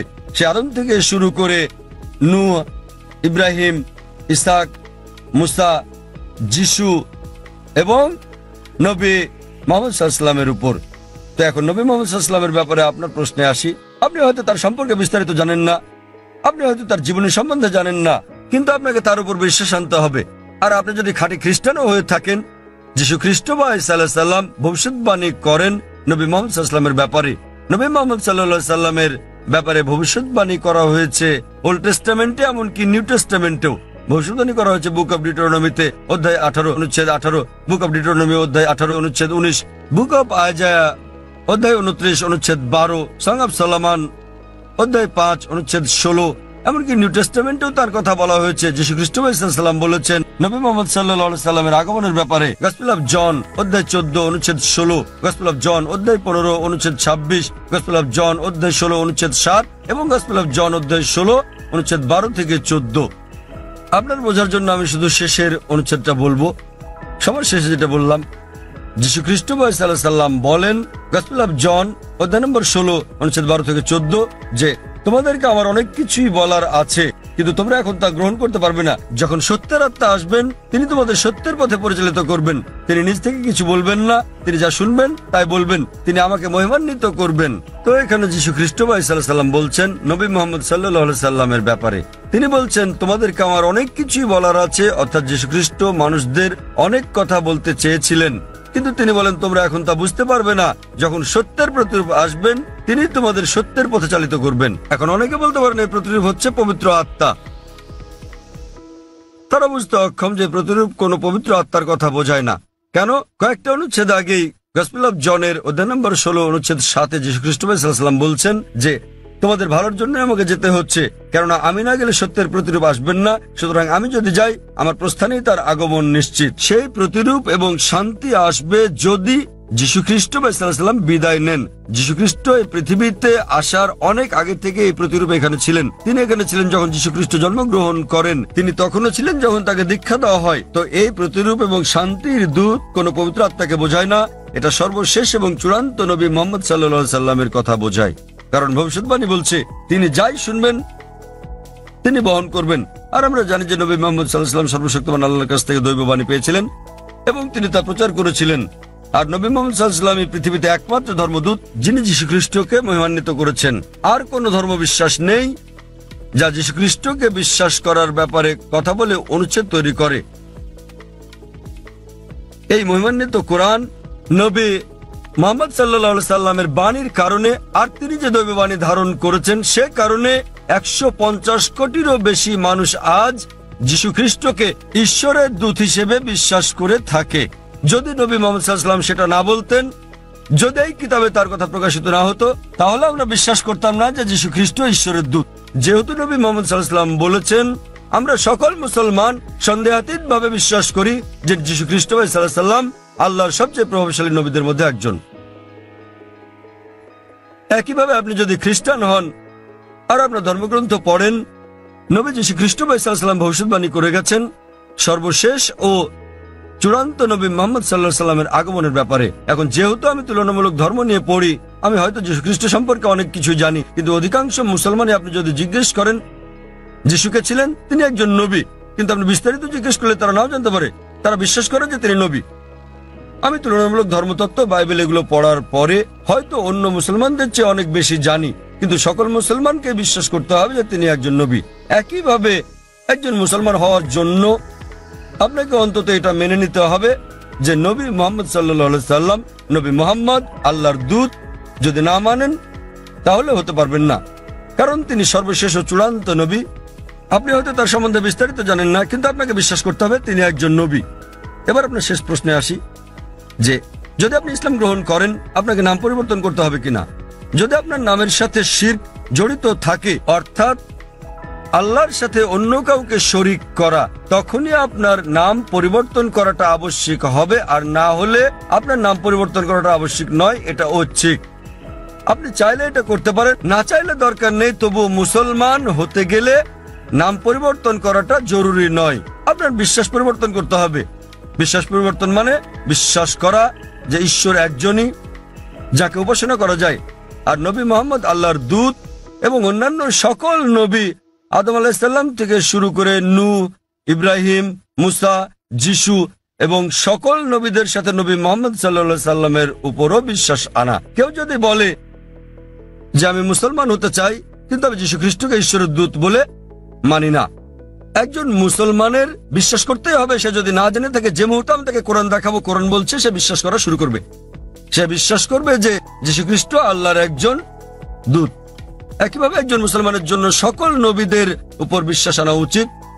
নবী মুহাম্মদ সাল্লাল্লাহু আলাইহি সাল্লাম ছাড়াও আদম থেকে মুহাম্মদ সাল্লাল্লাহু আলাইহি সাল্লাম পর্যন্ত যারা যারা এসেছিলেন, কিন্তু নাম পরিবর্তন করাটা আবশ্যিক নয়। আপনি বলছেন আপনার ড্রাইভিং লাইসেন্সে নেলসন ম্যান্ডেলা নাম আছে, আপনার পাসপোর্ট আপনাকে পাল্টাতে হবে না, ড্রাইভিং লাইসেন্স বদলাতে হবে না। লোকে আপনাকে নেলসন বলে ডাকতে পারে, কোনো সমস্যা নেই। কিন্তু তারপরেও আপনার মনে যে ঈশ্বর মাত্র একজনই, যাকে উপাসনা করা যায়, তিনি ছাড়া আর কাউকে নয়, এবং নবী মুহাম্মদ ঈশ্বরের একজন দূত। বাকি সকল নবী সহ আদম থেকে শুরু করে যিশু, মুহাম্মদ সাল্লাল্লাহু আলাইহি সাল্লাম। তো আপনি কি বিশ্বাস করেন যে মুহাম্মদ ঈশ্বরের একজন দূত? ভাই নেলসন, হ্যাঁ স্যার। আমি যদি বলি যে আপনার নাম নেলসনই রাখতে পারেন, বিশ্বাস করবেন যে মুহাম্মদ ঈশ্বরের একজন দূত? হ্যাঁ স্যার। আপনি হয়তো তার সম্পর্কে বেশি কিছু জানেন না। আপনি হয়তো জানেন না যে তিনি কোথায় জন্মগ্রহণ করেন। যদি জানেন তো ভালো, কিন্তু এটা বাধ্যতামূলক নয়। তখন বিশ্বাস করবেন যে নবী মুহাম্মদ সাল্লাল্লাহু আলাইহি ওয়াসাল্লাম ঈশ্বরের দূত? হ্যাঁ স্যার। আপনি বিশ্বাস করেন? হ্যাঁ। আপনি হয়তো বিস্তারিত জানেন না, তাও বিশ্বাস করেন? হ্যাঁ। আপনি বিশ্বাস করেন যে ঈশ্বর একজন? হ্যাঁ। আপনি কি মানেন যে যীশু খ্রিস্ট ঈশ্বর নন? যিশু ঈশ্বর নন, যিশু ঈশ্বরের একজন দূত। খুব ভালো, মাশাআল্লাহ। তো আপনি কি শাহাদাত পড়তে চান? হ্যাঁ আচ্ছা, অবশ্যই। আমি আরবিতে বলবো, আপনি সাথে সাথে বলবেন। আপনি কি মানেন যে ঈশ্বর একজন? হ্যাঁ। আপনি কি মানেন যে নবী মুহাম্মদ সাল্লাল্লাহু আলাইহি ওয়াসাল্লাম ঈশ্বরের একজন দূত? আপনি কি মানেন যে যীশু খ্রিস্ট ঈশ্বরের একজন দূত? হ্যাঁ। কেউ কি আপনাকে জোর করছে গ্রহণ করতে ইসলাম? না। কেউ আপনার উপর চাপ প্রয়োগ করছে? না। কোনো অর্থনৈতিক চাপ, টাকা না টাকার কোনো হ্যাঁ। ব্যাপার নেই। তো আপনি মন থেকেই বলছেন, হ্যাঁ। আপনার নিজের ইচ্ছাতে, হ্যাঁ। কোনো চাপ নেই আপনার উপর। বেশ, না। আমি আরবিতে বলবো, আপনি সাথে সাথে বলবেন। আশহাদু আশহাদু আল্লাহ আল্লাহ ইলাহা ইলাহা ইল্লাল্লাহ ইল্লাল্লাহ ওয়া আশহাদু ওয়া আশহাদু আন্না আন্না মুহাম্মাদান মুহাম্মাদান আবদুহু আবদুহু ওয়া রাসূলুহু। ওয়া রাসূলুহু। মাশাআল্লাহ। আমি সাক্ষ্য দিচ্ছি আমি সাক্ষ্য দিচ্ছি যে যে কোনো উপাস্য নেই কোনো উপাস্য নেই আল্লাহ ছাড়া, আল্লাহ ছাড়া, এবং এবং নবী মুহাম্মদ নবী মোহাম্মদ হলেন আল্লাহর দূত আল্লাহর দূত এবং আল্লাহর বান্দা। এবং আল্লাহর বান্দা। মাশাআল্লাহ। ভাই, আপনি এখন মুসলিম এবং আপনি আল্লাহর কাছে প্রার্থনা করেন যেন তিনি আপনাকে হিদায়াত দেন এবং ইনশাআল্লাহ জান্নাতে জায়গা দেন। এই জীবন হলো পরকালের জন্য পরীক্ষা। তিনি আপনাকে ইনশাআল্লাহ জান্নাতে নিয়ে যাবেন। এবং আমি অন্যান্য ভাইদের প্রতি বলবো যে যখনই কেউ গ্রহণ করবেন ইসলাম, আপনারা বিষয়টার প্রতি খেয়াল রাখবেন এবং আন্তরিকভাবে সহযোগিতা করবেন, আরো সহনশীল হবেন। কারণ আমাদের দিনে একজন নতুন মানুষ আসছেন, তাকে আপনার সামর্থ্য অনুযায়ী সাহায্য সহযোগিতা করুন। এবং ইনশাআল্লাহ আমি দোয়া করছি আপনি আপনার নাম নেলসনই রাখতে পারেন। আপনাকে নাম বদলাতে হবে না, এটা আসলে আবশ্যিক নয়। আপনাকে নাম বদলাতে হবে না, আপনার নাম নেলসনই রাখতে পারেন এবং একই সাথে একজন ধার্মিক মুসলিম হতে পারবেন। কোরআন বুঝে পড়ার চেষ্টা করবেন এবং যতটুকু নির্দেশনা আপনি পাবেন ইনশাআল্লাহ তা প্রয়োগ করেন। এবং আমি আপনাকে অনুরোধ করছি আমার জন্য দোয়া করবেন। ধন্যবাদ স্যার। এখানে আর কোনো অমুসলিম ভাই আছেন? এখানে একজন আছেন, তিনি তামিল ভাষায় প্রশ্ন করতে চান, যেটা অনুবাদ করা হবে। অনুবাদ করার মতো কেউ আছেন? কোনো ভাই অনুবাদ করবেন? হ্যাঁ ভাই, এখানে একজন অনুবাদক ঠিক আছে। আছেন। সবাইকে শুভ সন্ধ্যা। আমি বালাজি ইউরেকা ফরবস কাজ করছি। யூஸ்வலாக அந்த சாதாரண ஒரு எறும்போட உயிரோட வேல்யூ ஒன்று தான், நம்ம ஹியூமனோட உயிரும் ஒன்று, அதோட வேல்யூ ஒன்று தான். ஸோ நம்ம இந்த பீஃப் மட்டன்லாம் சாப்பிட்றோம், ஸோ அது தப்பு இல்லையா? தென் வந்து பார்த்தீங்கன்னா இந்த ஹிந்து முஸ்லீம் கிறிஸ்டின் மூணு, இந்த பகவத்கீதை ப்ளஸ் பைபிள் தென் குரான் மூணு கேஸ்டம் ஃபைனலாக எல்லா உயிர்களிடத்தும் அன்பு செலுத்துங்க தான் சொல்கிறாங்க. ஸோ முஸ்லீமை மட்டும் ஸ்பெஷலாக நீங்கள் சொல்கிறது சரியா புரியல।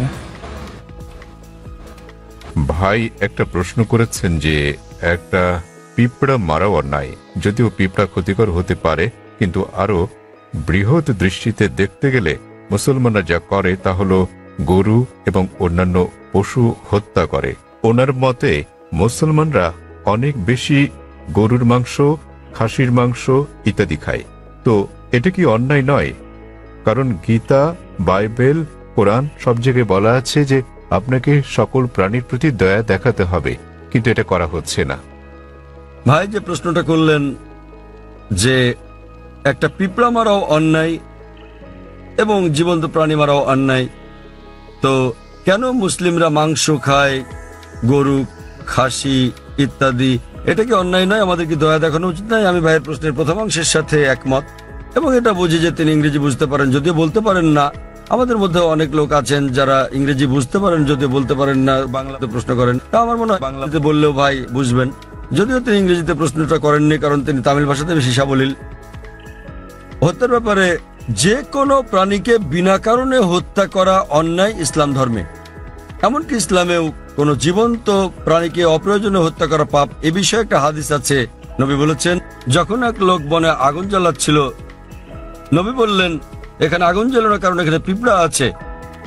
অন্য জায়গায় জ্বালানোর মানে হচ্ছে নবী নিজেও চিন্তিত ছিলেন যে বনে আগুন জ্বালালে পিঁপড়া মারা যেতে পারে। তিনি সেই সাহাবাকে জায়গা বদলাতে বললেন যাতে পিঁপড়া না মারা যায়। এবার আপনার মূল প্রশ্নে আসি, কেন মুসলিমরা মাংসাশী প্রাণী হত্যা করে, মাংস খায় ইত্যাদি? প্রথমে আমি আপনাকে বলবো যে একজন মুসলমান 100% নিরামিষী হয়েও একজন খাঁটি মুসলমান হতে পারেন। মাংস খাওয়াটা আবশ্যিক নয় ইসলামে, কিন্তু যেহেতু আমাদের সৃষ্টিকর্তা আল্লাহ সুবহানাহু ওয়া তাআলা অনুমতি দিয়েছেন মাংস খাওয়ার জন্য, কেন তো আমরা খাবো না? আপনি যদি ভেবে দেখেন, পবিত্র কোরআনে বলা আছে সূরা মাইদা অধ্যায় 5 আয়াত নম্বর 1 যে তোমাদের জন্য বৈধ হলো চতুষ্পদ পশু। তাহলে চতুষ্পদ পশু খাওয়া আমাদের জন্য বৈধ। কোরআন বলছে সূরা নাহল অধ্যায় 16 আয়াত নম্বর 5 যে সর্বশক্তিমান আল্লাহ তোমাদের জন্য বৈধ করেছেন গবাদি পশুর মাংস। এবং আরো অন্যান্য জায়গায় সূরা মুমিনুন অধ্যায় 23 আয়াত নম্বর 21 আরো অনেক জায়গায়। এখন আমরা যদি বৈজ্ঞানিকভাবে বিশ্লেষণ করি, এমন কোনো নিরামিষ খাবার নেই যাতে মানুষের প্রয়োজনীয় সকল উপাদান রয়েছে। মানুষের দরকার হয় অ্যামিনো অ্যাসিড, 21 ধরনের অ্যামিনো অ্যাসিডের দরকার হয়, যার মধ্যে অধিকাংশই শরীরে উৎপন্ন হয়, কিন্তু 8টি খাবারের মাধ্যমে জারিত করা হয়। এদেরকে বলা হয় 8টি আবশ্যকীয় অ্যামিনো অ্যাসিড। আমার জানা মতে এমন কোনো শাকসবজি নেই যাতে 8 ধরনের অ্যামিনো অ্যাসিড আছে। তাই এমন কোনো শাকসবজি নেই যেটাকে বলা হয় সম্পূর্ণ খাদ্য। সুতরাং এগুলো আমিষ জাতীয় খাবার থেকেই সংগ্রহ করতে হবে। আপনি যদি আরো বিশ্লেষণ করে দেখেন, আমিষ জাতীয় খাবার এটা পুষ্টিকর, ভিটামিন কে তে ভরপুর। আর আরো গভীরভাবে দেখলে যদি আপনি দেখেন, তৃণভোজী প্রাণীদের দাঁত, গরু, ছাগল, ভেড়া, তাদের দাঁত সমান। তারা শুধু শাকসবজি খায়, শুধু ঘাস খেতে পারে, মাংস খেতে পারে না। আপনি যদি মাংসাশী প্রাণীদের দাঁতগুলো দেখেন, বাঘ, সিংহ, নেকড়ে, চিতা, তাদের সবার সুচালো দাঁত আছে, কুকুরের দাঁতের মতো। এই প্রাণীদেরকে বলা হয় মাংসাশী প্রাণী। তারা শুধু মাংস খায়, তারা শাকসবজি খায় না। আপনি যদি মানুষের দাঁতগুলো ভালো করে দেখেন, আয়নার সামনে গিয়ে, মানুষের আছে সমান দাঁত, আবার সুচালো দাঁতও আছে। যদি সর্বশক্তিমান ঈশ্বর চাইতেন যে আমরা শুধু শাকসবজি খাবো, তাহলে কেন তিনি আমাদের এই সুচালো দাঁত দিলেন? কেউ বলতে পারেন কেন? কারণ সর্বশক্তিমান ঈশ্বর চান যে আমরা দুটোই খাই, মাংসও খাই, শাকসবজিও খাই। মাংস, তিনি যদি চাইতেন যে আমরা শুধু শাকসবজি খাবো, তাহলে তিনি কেন সুচালো দাঁত দিলেন? আবার আপনি যদি মানুষের পরিপাকতন্ত্রটাকে বিশ্লেষণ করে দেখেন, এটা উভয় খাদ্যই হজম করতে পারে, সবজি এবং আমিষ জাতীয় খাবার। তৃণভোজী প্রাণীদের পরিপাকতন্ত্র, গরু, ছাগল, ভেড়া, এরা শুধু শাকসবজি জাতীয় খাবারই হজম করতে পারে, মাংস হজম করতে পারে না। আবার মাংসাশী প্রাণীদের পরিপাকতন্ত্র দেখেন, সিংহ, বাঘ, নেকড়ে শুধু মাংসই হজম করতে পারে, শাকসবজি হজম করতে পারে না। কিন্তু মানুষের পরিপাকতন্ত্রে আছে ক্ষুদ্রান্ত্র এবং বৃহদান্ত্র, এটা উভয় খাদ্য হজম করতে পারে, সবজি আবার আমিষ জাতীয় খাবার, মাংস জাতীয় খাবার। সর্বশক্তিমান ঈশ্বর যদি চাইতেন আমরা খাঁটি নিরামিষী হই, কেন তিনি আমাদের এমন পরিপাকতন্ত্র দিলেন যা উভয় খাদ্য হজম করতে পারে? কিন্তু এটাই স্বাভাবিক। তো আপনি ভেবে দেখেন যে সর্বশক্তিমান ঈশ্বর মানুষকে এমন ভাবে সৃষ্টি করেছেন যেন তারা সবজিও খেতে পারে, আবার মাংসও খেতে পারে, নিরামিষ এবং আমিষও। আর অনেক লোকেরই ভুল ধারণা একটা আছে যে অধিকাংশ ধর্মই আমিষ জাতীয় খাবার খেতে নিষেধ করেছে। আবার হিন্দুদের অনেকেই একটা ভুল ধারণার শিকার। তারা মনে করেন যে হিন্দুত্ববাদ আমিষ জাতীয় খাদ্য খাওয়া নিষেধ করে থাকে। আসলে আপনি যদি হিন্দু ধর্মগ্রন্থগুলো পড়েন, যদি পড়েন মনুস্মৃতি অধ্যায় নম্বর 5 অনুচ্ছেদ 30, এতে আছে ঈশ্বর কিছু প্রাণীকে সৃষ্টি করেছেন খাওয়ার জন্য আর কিছু প্রাণীকে খাদ্য হওয়ার জন্য। তা যারা খাবার হিসেবে তৈরি প্রাণী খেয়ে থাকেন তারা কোনো পাপ করছেন না। আবার মনুস্মৃতিতে উল্লেখ আছে অধ্যায় নম্বর 5 অনুচ্ছেদ 39, সর্বশক্তিমান ঈশ্বর প্রাণীদের সৃষ্টি করেছেন উৎসর্গ করার জন্য। তা যদি এই প্রাণীদেরকে খেয়ে থাকেন কোনো পাপ করছেন না। মনুস্মৃতি অধ্যায় 5 অনুচ্ছেদ 41 আছে যে উৎসর্গের প্রাণীদেরকে হত্যা করা কোনো পাপ নয়। হিন্দু ধর্মের গ্রন্থগুলোতে এরকম অনেক উক্তি আছে যেখানে আমিষ জাতীয় খাবার খাওয়ার কথা বলা হয়েছে। আপনি যদি পড়েন মহাভারত অনুশাসন পর্ব অধ্যায় 88, যুধিষ্ঠির, যিনি পাণ্ডব ভাইদের মধ্যে সবার বড়, তিনি ভীষ্মকে জিজ্ঞেস করলেন যে যজ্ঞতে অর্থাৎ পূজাতে আমরা কি উৎসর্গ করতে পারি যাতে আমাদের পূর্বপুরুষেরা সন্তুষ্ট হবেন। ভীষ্ম উত্তর দিলেন যে যজ্ঞতে পূজাতে তুমি যদি লতাপাতা গাছপালা দাও তাহলে আমাদের পূর্বপুরুষেরা 1 মাসের জন্য সন্তুষ্ট হবেন। যদি মাছ দাও তাহলে সন্তুষ্ট থাকবেন 2 মাসের জন্য। তুমি যদি তাদের মাংস দাও 3 মাস, যদি খরগোশ দাও তাহলে 4 মাস, যদি ছাগল দাও তো 5 মাস, যদি শূকর দাও 6 মাস, আর যদি হরিণ দাও তাহলে 6 মাস, যদি পাখি দাও 7 মাস। আর এভাবে তালিকাটা বড় হতে থাকে। এরপর বলা আছে যে একটা ষাঁড় যজ্ঞতে দিলে 11 মাস, একটা গরু জবাই করলে পূর্বপুরুষেরা পুরো 1 বছরের জন্য সন্তুষ্ট থাকবেন। আর তুমি যদি একটা গন্ডার উৎসর্গ করো আমাদের পূর্বপুরুষেরা সর্বদাই সন্তুষ্ট থাকবেন। মহাভারতে এই পুরো মেনুটাই দেওয়া আছে। তাই যদি বেদ এবং অন্য হিন্দু ধর্মগ্রন্থগুলো পড়েন, তাদের ঋষি এবং ধর্মযাজকেরা আমিষ খেয়েছেন, এমনকি গরুর মাংস। কিন্তু অনেক হিন্দুকেই আপনি বলতে শুনবেন যে আমিষ খাওয়া নিষিদ্ধ, কারণ তারা অহিংস আন্দোলনের দ্বারা প্রভাবিত হয়েছেন। আপনারা জানেন জৈন এবং আরো যারা এই অহিংসতে বিশ্বাস করেন তারা বলেন যে জীবিত প্রাণী হত্যা করা নিষিদ্ধ, তাই পশু হত্যা এটা পাপ। আমি এর সাথে একমত যে কোনো প্রাণীকে হত্যা করা বিনা প্রয়োজনে করলে পাপ, কিন্তু আপনি যদি বলেন যে জীবিত প্রাণী হত্যা করা মাত্রই পাপ, তাহলে আমি বলি যে এই যে গাছপালাগুলো আছে এদেরও জীবন আছে। আগে আমরা জানতাম না যে উদ্ভিদের জীবন আছে, তাই তারা বলতো যে গাছ কাটা ঠিক আছে। আজকে আমরা জানি যে এমনকি গাছেরও প্রাণ আছে। তখন তাদের যুক্তি পাল্টে বলে, জাকির ভাই গাছের প্রাণ আছে ঠিকই, কিন্তু গাছ ব্যথা অনুভব করে না, তাই গাছকে হত্যা করা সবজি খাওয়া আমিষ বা মাংস খাওয়ার তুলনায় অনেক কম অন্যায়। এখন বিজ্ঞানের উন্নতিতে আমরা জানি যে এমনকি গাছেরাও ব্যথা অনুভব করে, কিন্তু তারা যখন কাঁদে আমরা গাছের কান্না শুনতে পারি না, কারণ আমরা প্রতি সেকেন্ডে মাত্র 20 থেকে 20,000 কম্পন তরঙ্গের শব্দই শুধু শুনতে পাই, এর চেয়ে কম বা বেশি আমরা শুনতে পারি না। তাহলে দেখা যাচ্ছে যে গাছেরাও কাঁদে, কিন্তু আমরা গাছের কান্না শুনতে পারি না, গাছে ব্যথা অনুভব করে। বিজ্ঞান আমাদের বলছে। তখন যুক্তি পাল্টে যে হ্যাঁ ভাই জাকির, আমরা বুঝলাম যে গাছেরও প্রাণ আছে, তাদেরও ব্যথা লাগে, কিন্তু ব্যাপারটা হলো যে গাছের 2-3টা ইন্দ্রিয় আছে, প্রাণীদের আছে 5টা ইন্দ্রিয়, তাই প্রাণী হত্যা করা আরো বড় পাপ। তর্কের খাতিরে যদি কথাটা মেনেও নেই যে গাছের 2টো ইন্দ্রিয় 3টি ইন্দ্রিয় আছে, প্রাণীদের আছে 5টি ইন্দ্রিয়, আর সে কারণে প্রাণী হত্যা করা বেশি অন্যায়। তো তাদের কাছে আমার প্রশ্ন যে ধরেন একজন লোক, তার এক ভাই আছে যে হচ্ছে মুখ আর বধির, শুনতেও পারে না বলতেও পারে না। এখন কেউ যদি তাকে গিয়ে মেরে ফেলে, ধরেন আপনার নিজেরই ভাই যে মুখ ও বধির, কথা বলতে পারে না শুনতেও পারে না, এখন কেউ যদি তাকে হত্যা করে, আপনি কি বিচারকের কাছে গিয়ে বলবেন যে হুজুর হত্যাকারীকে কম শাস্তি দিন, কারণ আমার ভাইয়ের 2টো ইন্দ্রিয় কম ছিল, সে বলতে পারতো না শুনতে পারতো না? আপনি কি তাই বলবেন?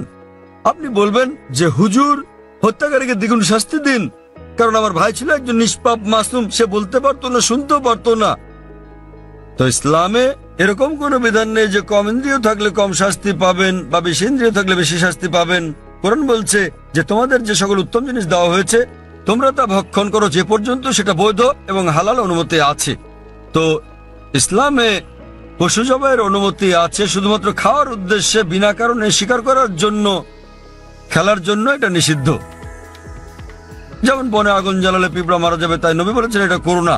তো যে কোনো জীবিত প্রাণী হত্যা করা নিষিদ্ধ, যদি না এটা খাওয়ার মাধ্যমে জীবন ধারণের জন্য হয়ে থাকে, আর যদি এটা সেই সব অনুমোদিত প্রাণীদের মধ্যে হয়ে থাকে যেগুলোকে আল্লাহ বৈধ করেছেন। যেভাবে মনুস্মৃতিতে বলা আছে ঈশ্বর কিছু প্রাণীকে করেছেন খাদ্য আর কিছুকে খাদক। যদি আপনি খাওয়ার জন্য প্রাণী হত্যা করেন তাহলে কোনো পাপ করছেন না, আর না হলে এমনিতে আপনি যদি বুঝতে পারেন যদি অমুসলিমরা আমিষ জাতীয় খাবার নাও খায় আমার তাতে কোনো রকম সমস্যা নেই, কারণ যদি ভারতের প্রত্যেক অমুসলিমই আমিষ খাওয়া শুরু করেন তাহলে গরু ছাগলের মাংসের দাম বেড়ে যাবে। তাই অমুসলিমরা আমিষ না খেলে আমার কিছু যায় আসে না। কিন্তু কেউ যদি অভিযোগ করেন যে প্রাণী হত্যা অন্যায়, সেজন্য আমি উত্তরটা দিচ্ছি। আর না হলে ইসলামে আপনি একজন নিরামিষ ভোজী হয়েও উত্তম মুসলমান হতে পারেন, কিন্তু যেহেতু আল্লাহ অনুমতি দিয়েছেন আমিষ খাওয়াতে কোনো রকম সমস্যা নেই, যদি এটা অনুমোদিত প্রাণীর মধ্যে হয়ে থাকে। আশা করি উত্তরটা পেয়েছেন। আমরা এটা শেষ প্রশ্ন হিসেবে নেব জাকির ভাই। অমুসলিম বোন, হ্যাঁ আপনি আপনার প্রশ্নটি করুন। அல்லாவால எல்லாம் ஒரு நொடியில செய்ய முடியும், கடவுளால எல்லாம் படைக்க முடியும் அப்படின்னும் போது மக்களை படைக்கிறதுக்கு மட்டும் ஏன் 6 நாள் ஆனது? உலகத்தை படைக்கவும் மக்களை படைக்கிறதுக்கும் 6 நாள் ஆனது சொல்றாங்க, அதனால அது என்னன்னு தெரிஞ்சுக்கணும்। আসসালামু আলাইকুম ভাই, তার প্রশ্নটি হলো যদি সর্বশক্তিমান আল্লাহ যে কোনো কিছুই তৈরি করতে পারেন, কেন তার সমস্ত পৃথিবী তৈরি করতে 6 দিন লাগলো? বোন প্রশ্ন করলেন যে আল্লাহ যদি যে কোনো কিছু সৃষ্টি করতে পারেন তাহলে কেন 6 দিন সময় নিলেন? বোন, আল্লাহ যদি চাইতেন একদিনে সৃষ্টি করতে পারতেন, তখন আপনি বলতেন যে কেন একদিনে তৈরি করেছেন, 6 দিনে কেন নয়? কারণ আল্লাহ 6 দিনে এটা বানাতে চেয়েছেন। কোরআন বলে যে আল্লাহ যা ইচ্ছা করেন তাই সৃষ্টি করতে পারেন। অনেক আয়াতে আছে আল্লাহ বলেন কোরআনে, সূরা আলে ইমরান অধ্যায় 3 আয়াত নম্বর 59, ইন্না মাসালা ঈসা ইনদাল্লাহি কামাসালি আদম খালাকা মিন তুরাব সুম্মা ক্বালা লাহু কুন ফায়াকুন।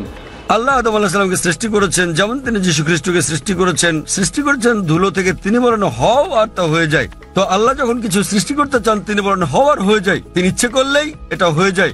আল্লাহ যদি ইচ্ছে করেন আপনি 9 মাস পরে জন্মাবেন, তাহলে আপনি 9 মাস পরে জন্ম নেবেন। আল্লাহ যদি চান 1 সেকেন্ডে, তাহলে মাত্র 1 সেকেন্ডেই।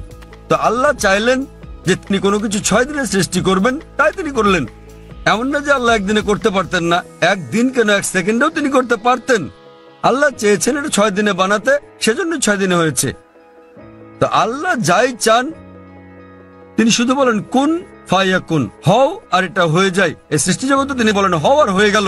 তবে আল্লাহ এটা 6 দিনে বানাতে চেয়েছিলেন, সেজন্য 6 দিনে হয়েছে। এমন না যে তিনি এর চেয়ে কম বা বেশি সময় বানাতে পারতেন না, এটাই তিনি চেয়েছিলেন।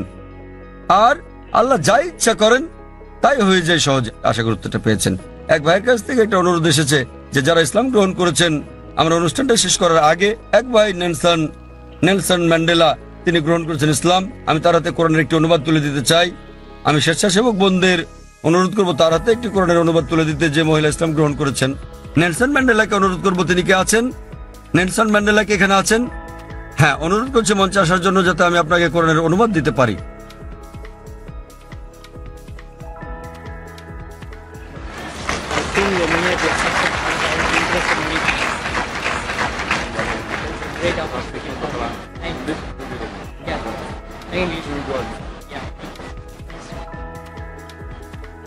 আমি আরো অনুরোধ করছি, কয়েকজন বোন ইসলাম গ্রহণ করেছেন। আমি চাইবো যে আমাদের মহিলা স্বেচ্ছাসেবকেরা কোরআনের অনুবাদ তাদের হাতে একটি করে তুলে দেবেন। ওয়াখির দোয়ানা আলহামদুলিল্লাহ রাব্বিল আলামিন। অসংখ্য ধন্যবাদ আপনাদের ভাই ও বোনেরা।